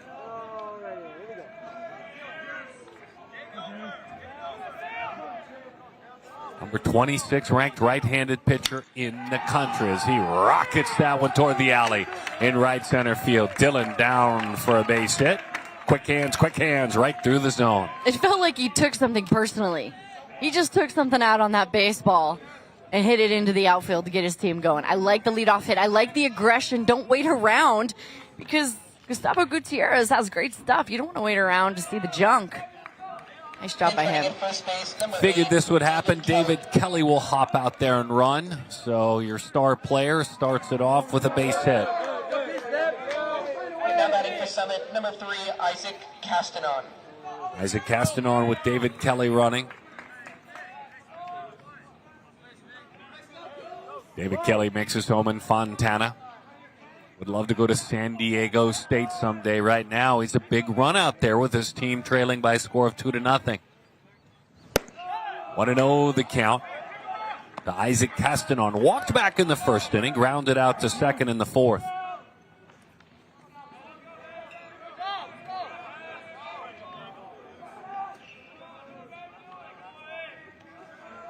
Kind of a bouncy, twitchy left-hander, Gutierrez. Well, I was going to say, he's kind of got an open stance to start. His back foot is all the way back in the box, but that lead foot, it's open a little bit. Coach just says he's got raw power. Still a ton he can tap into. Flat little slider, but a pretty one. A lot of sweeping break that time. Started right at that open stance. It ended up right down the middle. A horizontal run on that one. 1-1 the count. Ooh.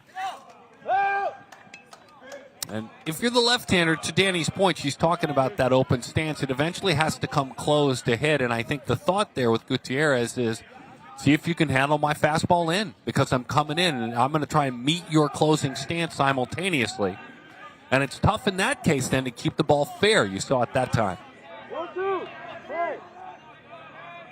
He did wait on that pitch, though. He looks locked in right now. There's that elevated fastball, but he almost threw that one sidearm, the elbow dropping below it. 2-2 the count. 2-0 the score. 2 more chances for Summit this inning and then in the 7th. Both of these teams really feel like this is where they win the ball game. This is where their strengths are late in the game. Overthrew that one. Takes a look at the mound.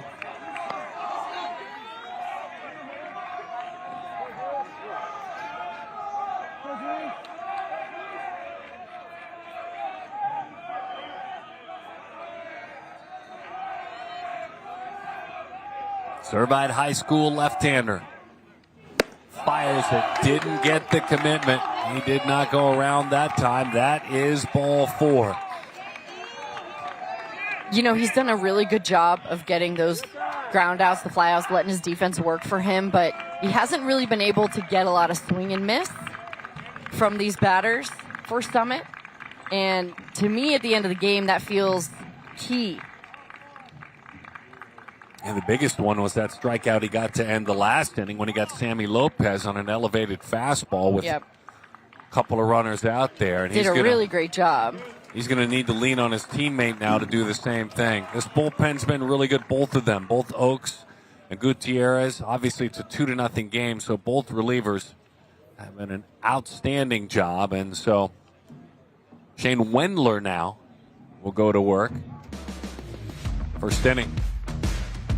Offense, defense, both part of the play, and uncomfortable at bats. We saw that. That was Cernius. He popped out to third. And again, out there on the mound, good stuff by Toby Kwan. He would elevate that fastball, painting over the outside corner, and a backwards K in the book. Move along to the 3rd inning. Miles Scott would reach. Avery Jones walked. Woodson walked. Scott with a bases-loaded walk. That would score a run. There's Scott there, reaching base. And for Servite, the first run of the ball game, and then on to the 4th. Boy, good work. It was fun watching Ryan Oaks get comfortable with that bigger slider, bigger breaking ball. Nice defensive plays. A behind-the-back flip there after making a play over there by Cernius. And that ball crushed in the alley in left center field. And hustling on around, and the little ball went into play. doing the little things right. This is where it felt like, okay, they're going to break things open, get things going, but they couldn't do it. And on to the 6th inning, things got interesting. Bouncing ball, bang, bang play at the plate. That was a thing of beauty. Look at him turn it over his shoulder with a head-first slide. Austin Boatwright just around the beautiful throw from Noah Garcia. Then an interference call, D. Ended up costing a run. Double play ended the inning, so that's where we sit right now. 2-0, Shane Wendler now. Yeah, hey, I'm excited to tell you about this guy. Right, not only is he on the mound pitching right now, but he's a varsity water polo 2-year starter. Varsity water polo most improved. He was a freshman baseball pitcher of the year, WWBA all-tournament team for pitching and hitting, but he plays water polo. Come on now. What's harder than that? Playing a sport in water? Swimming is hard enough. Yeah, swimming while people are trying to pull you under the water. Yeah, I'm impressed. If someone's tackling me, I want it to be above the water, above the ground. Yeah, water polo's, with my nephew as active as he is at Laguna Beach High School playing varsity water polo, it's a killer sport. There is no shallow end. That's the key in water polo, and he's in the deep end right now as he comes in. Yeah, big spot for him. 2 runners on, no outs in the bottom of the 6th. Servite trying to hold on to this 2-0 lead as we roll towards the 7th. Big spot for a sophomore, to Danny's point as well.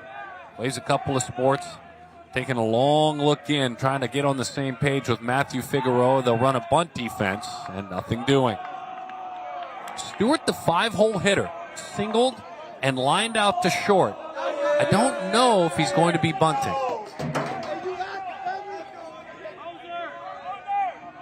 He's been on this varsity team since his freshman season, Stewart has. He's used to these big moments. Challenged him with a fastball, 0-1 the count, let her high into the catcher's mitt it goes. I like it.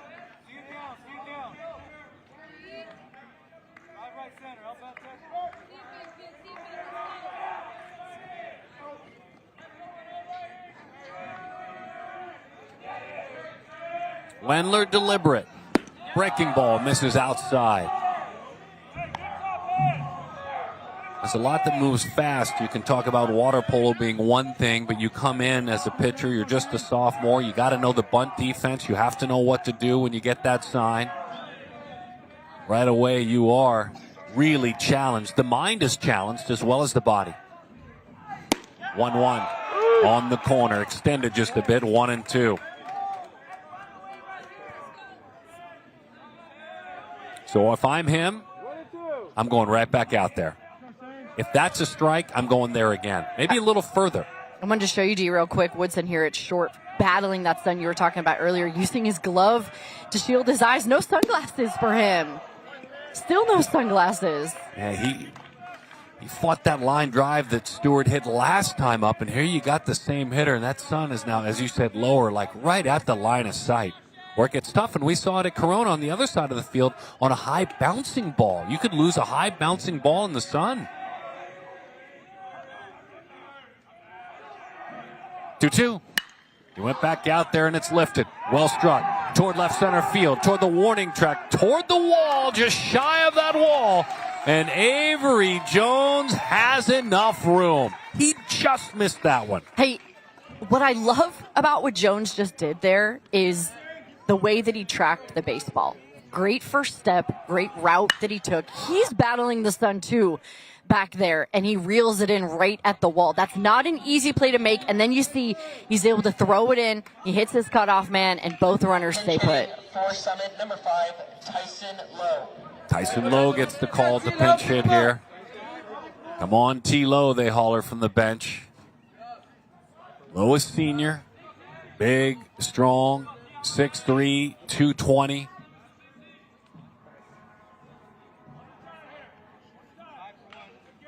Big opportunity for Lowe. Dominique Jarrett, his parents. He's for Canes SB, his travel team. Trini Flores, his coach. He's a Freddie Freeman fan. Aren't we all? Yeah, I'll admit it. Don't fight it. You think that's why he wears number 5? Could be. Big aggressive swing. Freddie would be proud of that attack. 0-1 the count. Well, strength on strength there. That's a lot of human being inside that uniform in the batter's box. A lot of strength. Summit trying to scratch. Servite spinning a shutout.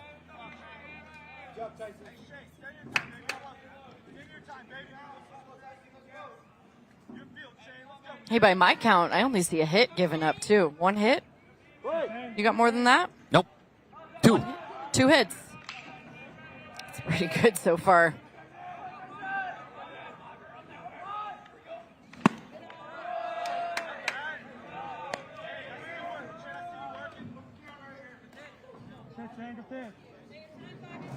Centers himself by staring at the barrel of his bat before getting back in.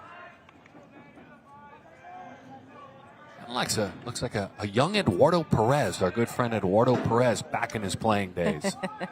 Right? That size. Eduardo was such a great athlete when he played, and absolutely tall like that. But guys like this, they don't play. The tall just helps the leverage. The height helps the leverage, but they play athletic, more like a guy 5'8". It's an intimidating presence in the box, that's for sure. Good take on a breaking ball. Great read. Runner moves to third. Figueroa did a great job, but just a better job by Harrison. That's the pinch runner, Kelly, who's able to slide into third. That's a great jump.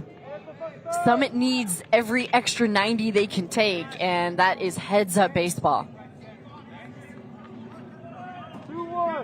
Bottom half of the 6th inning.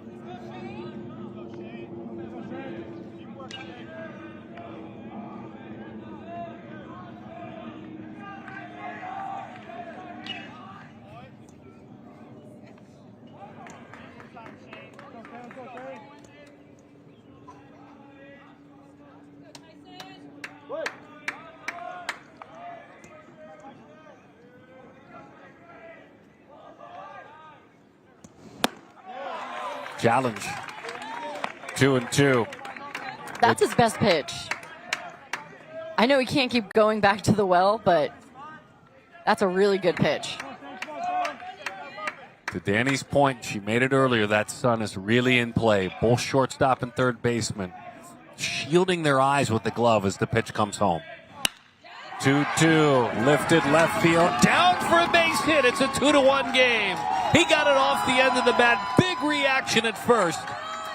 Coming off the bench, Tyson Lowe gets it done. I love this at bat. That is a well-deserved celebration. They have been hitting the baseball over and over again. They've had a lot of lineouts, a lot of flyouts, and then the guy off the bench comes in, works the count, and drives in the first run of the game for Summit, cuts that score in half. They've got a little momentum. They've still got 2 guys on and just 1 out. They've been waiting. This is where they finish strong. This is what their coach told me before the game. We win ball games in the 5th, the 6th, and the 7th. Well, you're doing it right now. You're halfway there. The go-ahead run's over at first. That's Tyler Crawford. He's pinch running for Tyson Lowe, who came off the bench, got the big hit. A couple of runners out there now.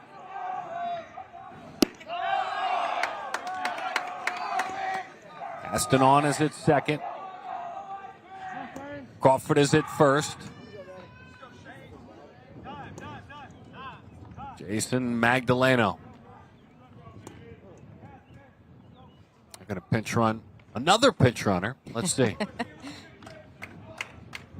Looks like it might be Gerardo Pedraza. If I got that number right, that's who it is. The senior. Hey, good eyes. 5'8", 135, slide in frame, and a speedster. He represents the tying run. Go-ahead's over at first. Magdaleno singled back in the 5th. He flew out to left in the 2nd. So he's had the bat on the ball all game.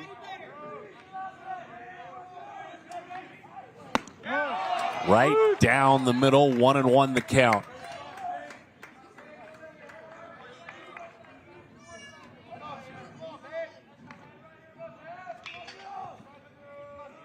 Kyle Scott remains very shallow in right field. Danny spotted that earlier. He stays in that same spot.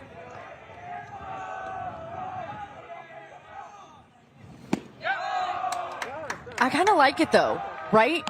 You're up by a run, and you've obviously got a good arm. You trust your arm, and you want a chance to get a guy out at home. You want a chance to get that pinch runner who comes in, who's got wheels, and get him at home. He's saying, test me, try me. I respect that.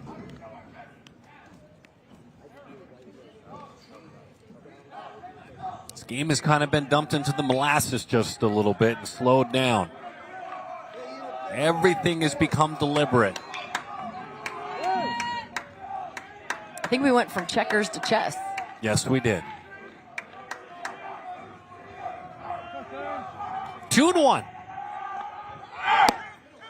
Runners on the move, throw down to third. They both swiped him. He went right past the bag at third base, did Pedraza, but then he came right back and grabbed it. That kind of looks like a hit and run, D. It was a missed hit and run, but then again it wasn't because it turned out to be a successful double steal.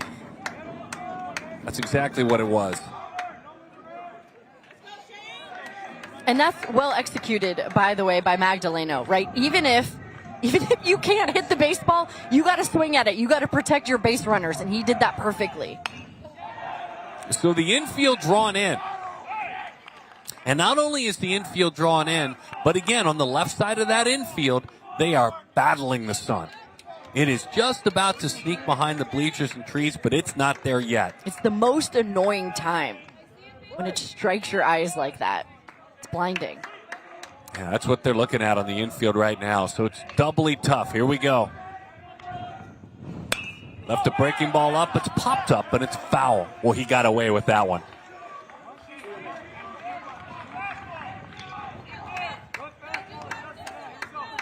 Little bit too good that time, but Shane gets it back. That's the good news.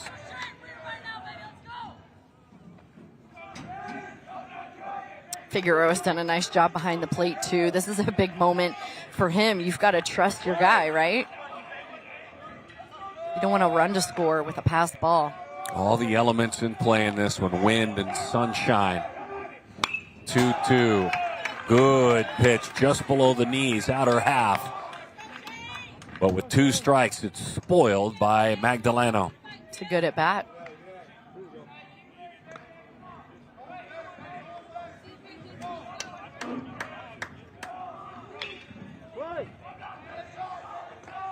Smathers on deck. He's seen the ball well all game, too.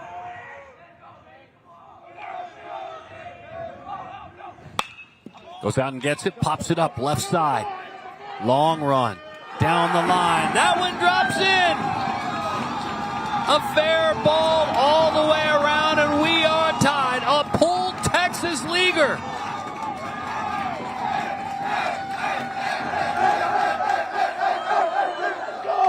Wow. How about this ball game that we've got? It's been building and building, and the coaches were waiting for the 5th, 6th, and 7th for it to get good. It was a pitcher's duel up until then. And there you see, he just gets enough of it, and it's in that Bermuda Triangle, the most difficult part of the park, to catch a pop fly right in front of the left fielder. And they opt to throw to second. They don't send the runner from third, which I might question that, but that's their decision, and tie ball game anyway. Yeah, so it's close. You watch that replay, and it took that bounce on the turf, and I immediately looked at third and was shocked. But then upon the replay, I feel differently. I actually feel differently. I don't know. I mean, it was played cleanly on the bounce. I don't know if it's a gimme that run scores if you send them at all. I mean, at all. And it's not a long throw from short down that left field line. I think the other part of that, too, is that you know the game is tied at least with that run, and you've still got an inning to play. So I like your point. I see your point. Yeah, crazy. They'll go to the bullpen. Wow, we've tied this game at 2. Don't forget, we have more great high school baseball just like this. Thursday from the Hoover Met in Birmingham, Alabama, just outside of Birmingham. Bob Jones, a Presbyterian Christian. Blessed Trinity Catholic against American Christian. North Broward Prep from out of the Miami area against Gardendale. Steve Phillips will join me for the call of those baseball games. Excited about that. Contact wins. Isn't that funny? I mean, I'm shocked. I thought that ball was absolutely going to be foul. And then the wind just knocked it just right inside the line. It's all about the wind today. Isaiah Camacho, the sophomore.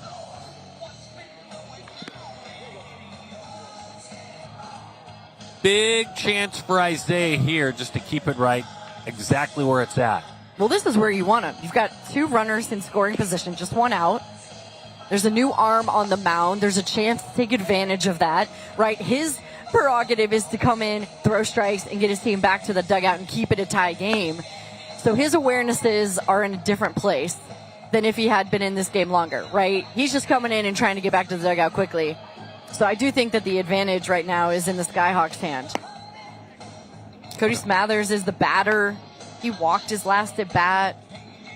One of my favorite ways to win a baseball game when watching or calling one, broadcasting one, is when the team in the big leagues, not at high school, but in the big leagues, comes from off the mat in the bottom of the eighth and stuns the other team and then only has to get 3 quick outs and game over. Oh, sorry. To me, it's more thrilling than a walk-off in a weird way because it's a bit of a shock over in that other dugout. Should they now, they don't have the lead yet. It's tied 2-2, but should they grab the lead? That kind of rips your heart out just a little bit. Well, I think if you love good defense, if you love late inning pitching, if you love a closer coming in to get the job done, it's just as thrilling as watching a team walk it off. So Camacho, we've seen him at a bunch of PG events. Makes his home in Anaheim, California, plays for the TBT Ballers. Still just 16 years old, Isaiah Camacho, with 2027. Top 20 right-handed pitcher in the state of California in the 27 class. There's a tip of the cap. That's a compliment. And a big exhale from Cody Smathers.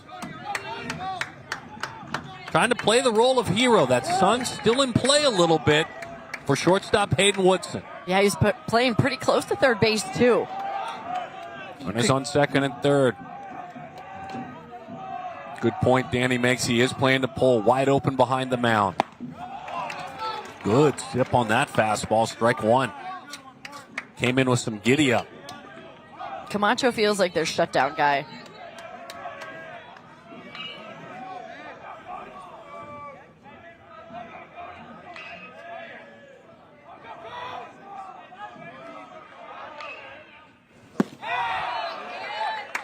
Contact not easy, too, with the uneven lighting. Very bright in center field, and there's nothing wrong with that for a hitter. But the sun kind of in and out. Lights haven't taken full effect, even in the area behind home plate. So he's in the shade. Batter's eyes in the sun. The batter's eyes, the tree out there.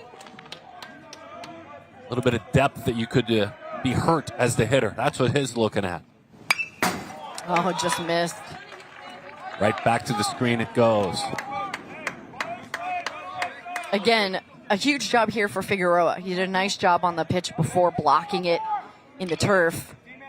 Just one out. You got to be a brick wall.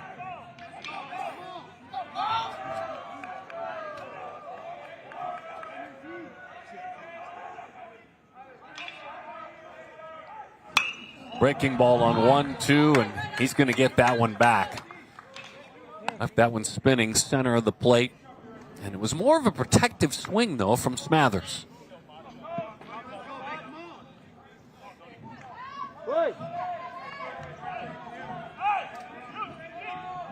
Infield, drawn all the way in.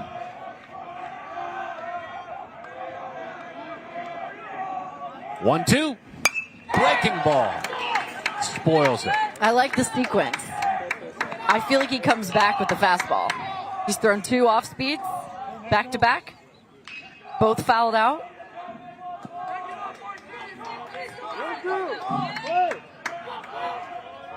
See if he uses the whole field if he does get a fastball. Maybe try to shoot it over the head of Miles Scott.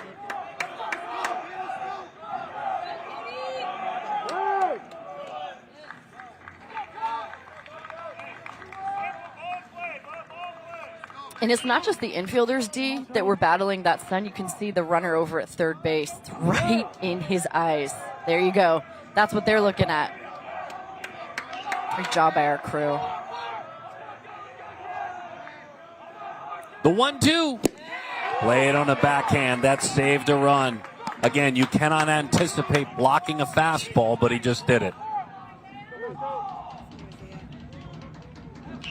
2 balls, 2 strikes to count. 2 runs for each on the scoreboard. 1 out in the inning. He wants a strikeout.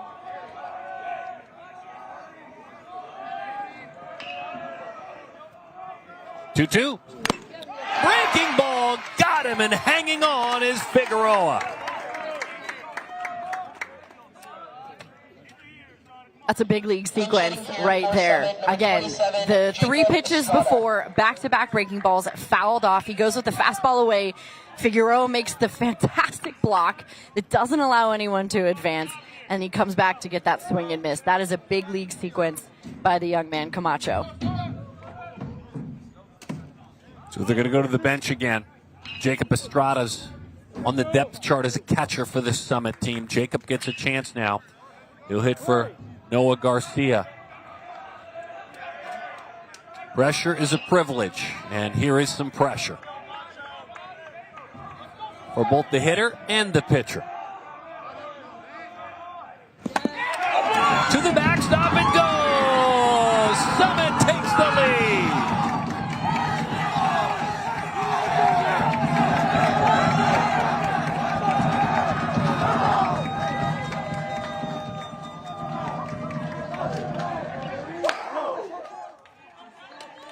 You know, we've been talking about Figueroa all game long, how good he's been. That is so hard, that hop. It hits the chest protector. He does exactly what he's supposed to do, but it took such a funky hop and good heads-up base running. Again, great job by Summit to take advantage of this inning and new pitching, right? Because they're more focused on getting the outs, whereas Summit's trying to come up and create something. They've done a really good job offensively in this moment to take the lead. They've waited all game to make their attack. This is where they thrive. Again, the 5th, the 6th, and the 7th D, that's where this team thrives. All right, Jacob Estrada. You really can be a hero with the single here with 2 outs. After a big strikeout, a wild pitch plates the go-ahead run. Zips a fastball just up above the strike zone. 2-0 the count. Suddenly Summit flips their script. They're counting outs. They need 3 and they win. They'd love 1 more run though.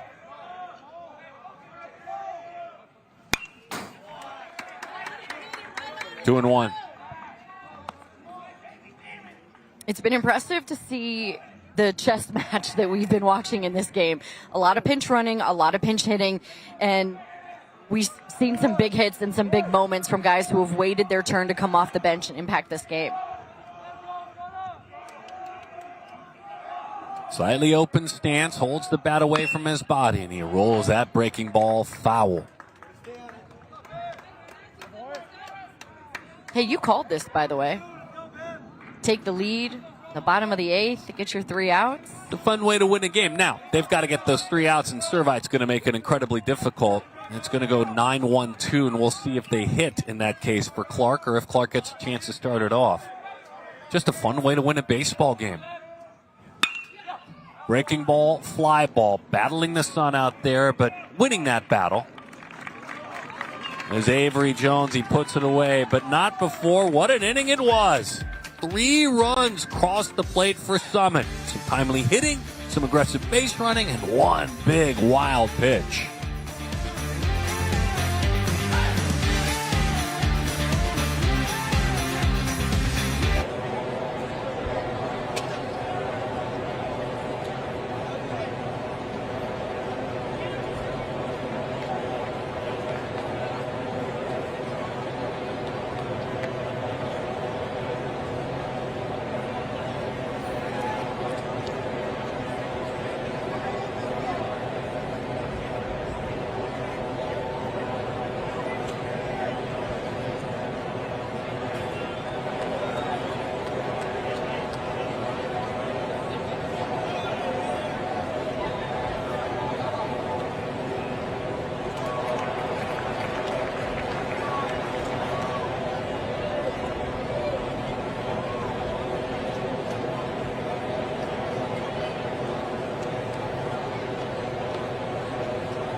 And just like that, Ryan Oakes becomes incredibly important. He was a guy gobbling some innings, plodding along, moving along, doing a great job behind Smathers. He had some work he had to do, and there was a pretty controversial overturn of a run that was called back, turned into a double play. Interference was called. That was just the last inning, and that turns out to be massive with the score 3-2. Instead of a third run on the board, it was taken off, and then coming right back and flipping the script, Summit scoring 3 and taking the lead 3-2. The pitcher's duel was the appetizer, but the offense has been the main course in this game, and it's been good. But to your point, Ryan Oakes has been so good for his team, so clutch coming in to relieve Cody Smathers. By the way, this is Servite's Michael Cabral. I think we showed a different graphic there. This is Servite's number 7, Michael Cabral, hitting. As he takes up and away, 1-2 the count. Another guy gets to come off the bench, try to impact this game. Yeah, big opportunity. And out front of that one, cheating just a little bit.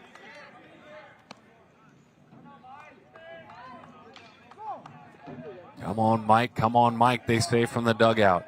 I like the pants over the knees a la Hunter Pence, our guy. Mikey, a late reaction on a breaking ball right under his hands, strike 3. Boy, he tied him up with that pitch. Yeah, it was a really good pitch. It looks like Oakes is just getting stronger and stronger throughout this game. Even if he didn't start it, he's going to finish this one. He's going to try anyway. Yeah, the bigger curveball is one pitch. That's a tight, late breaking slider there. And he started at middle. It ended up right under his knuckles. Avery Jones, no walk in the park, a tough at bat. Grinded out a walk back in the third inning. He's grounded out. He struck out as well. Little bit of choke up on that bat. Just a touch. Other SoCal Showdown games. Corona beat Ayala 5-0. Orange Lutheran beat Arrowhead Christian 4-2. Good fastball, 2-1.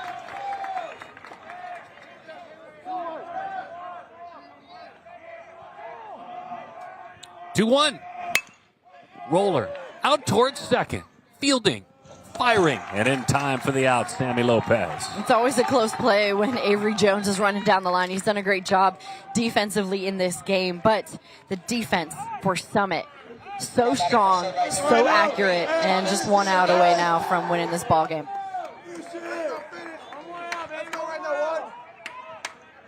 That was a great shot at Tyson Liu, who came up with such a big hit. Kind of gave them the confidence that we can do this. The first run when they fought so hard to score. Thomas Cernius, strike 1. Both these teams, Coach Lopez's Summit team, Coach Gilbert's Servite team, much like we saw day one, have put on an amazing show. Ryan Oakes jumps ahead 0-2. Oakes has just been incredible.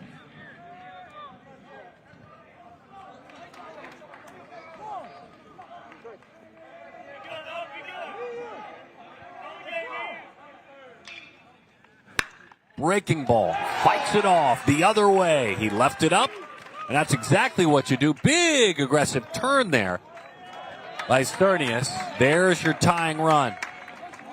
It had a funky sound because he didn't square it up, but it didn't matter. He waited on a breaking ball, and he is rewarded. I've been really impressed with his at-bats this afternoon. In the fifth, he had that hustle double, and there he goes with the pitch, right? Doesn't try to pull it, doesn't try to do too much. You just need to get on base. You don't have to hit it out of the park. You know your team can hit. Let the next guy move you over. Hayden Woodson is one of those guys. He's flied out, hit the ball hard twice, and then also walked. Fastball up and away, 1-0 the count. Fly ball out to center field, fly ball out to left field. Again, both of them using the bigger part of the ballpark. Top 100 player in California, a USC commit. D, you and I have talked a lot about Ryan Oakes and what's impressed us. In his self-scouting report, he said that he's a high-energy guy. He loves to compete. He pitches backwards with ease, but he gets better as his velo progresses, and that's spot on. That's what we've seen all game. Breaking ball low is the call. 2-0 the count. Coming out of the pen, 63 pitches for the left-hander.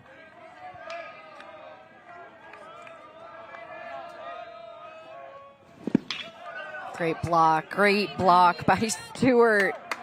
The catching clinic in this ball game, it has been so good. Gives a little fist pump to Oakes. He's like, you're almost there, home stretch. Yeah, he lost him. Couldn't even find the strike zone at 3-0, and he lost him with ball 4. Now they're going to make some decisions. A lot of conversations in the third base dugout on how to proceed with regard to this left-handed pitcher. Now batting for Servite, number 1, Miles Scott. And they'll not make a move yet, but hold on now. Miles Scott is announced.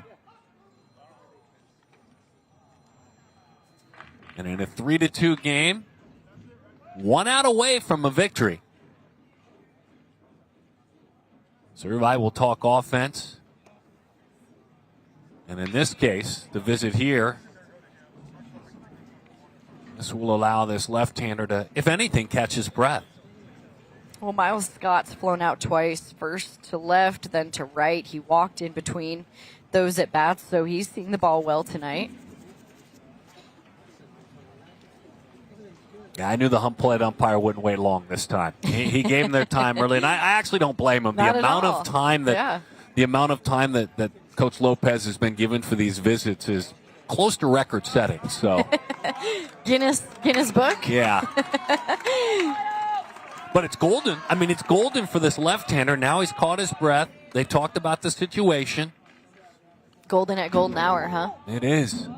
We do have another game here at 6:30.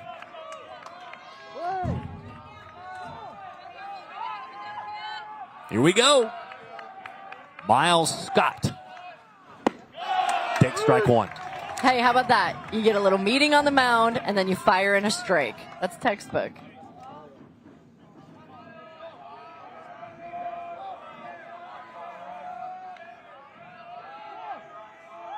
Couple of runners on. The 0-1. Breaking ball, strike 2. That pitch didn't land earlier in the at-bat before, right? It misses for a ball, comes back, and throws it with confidence.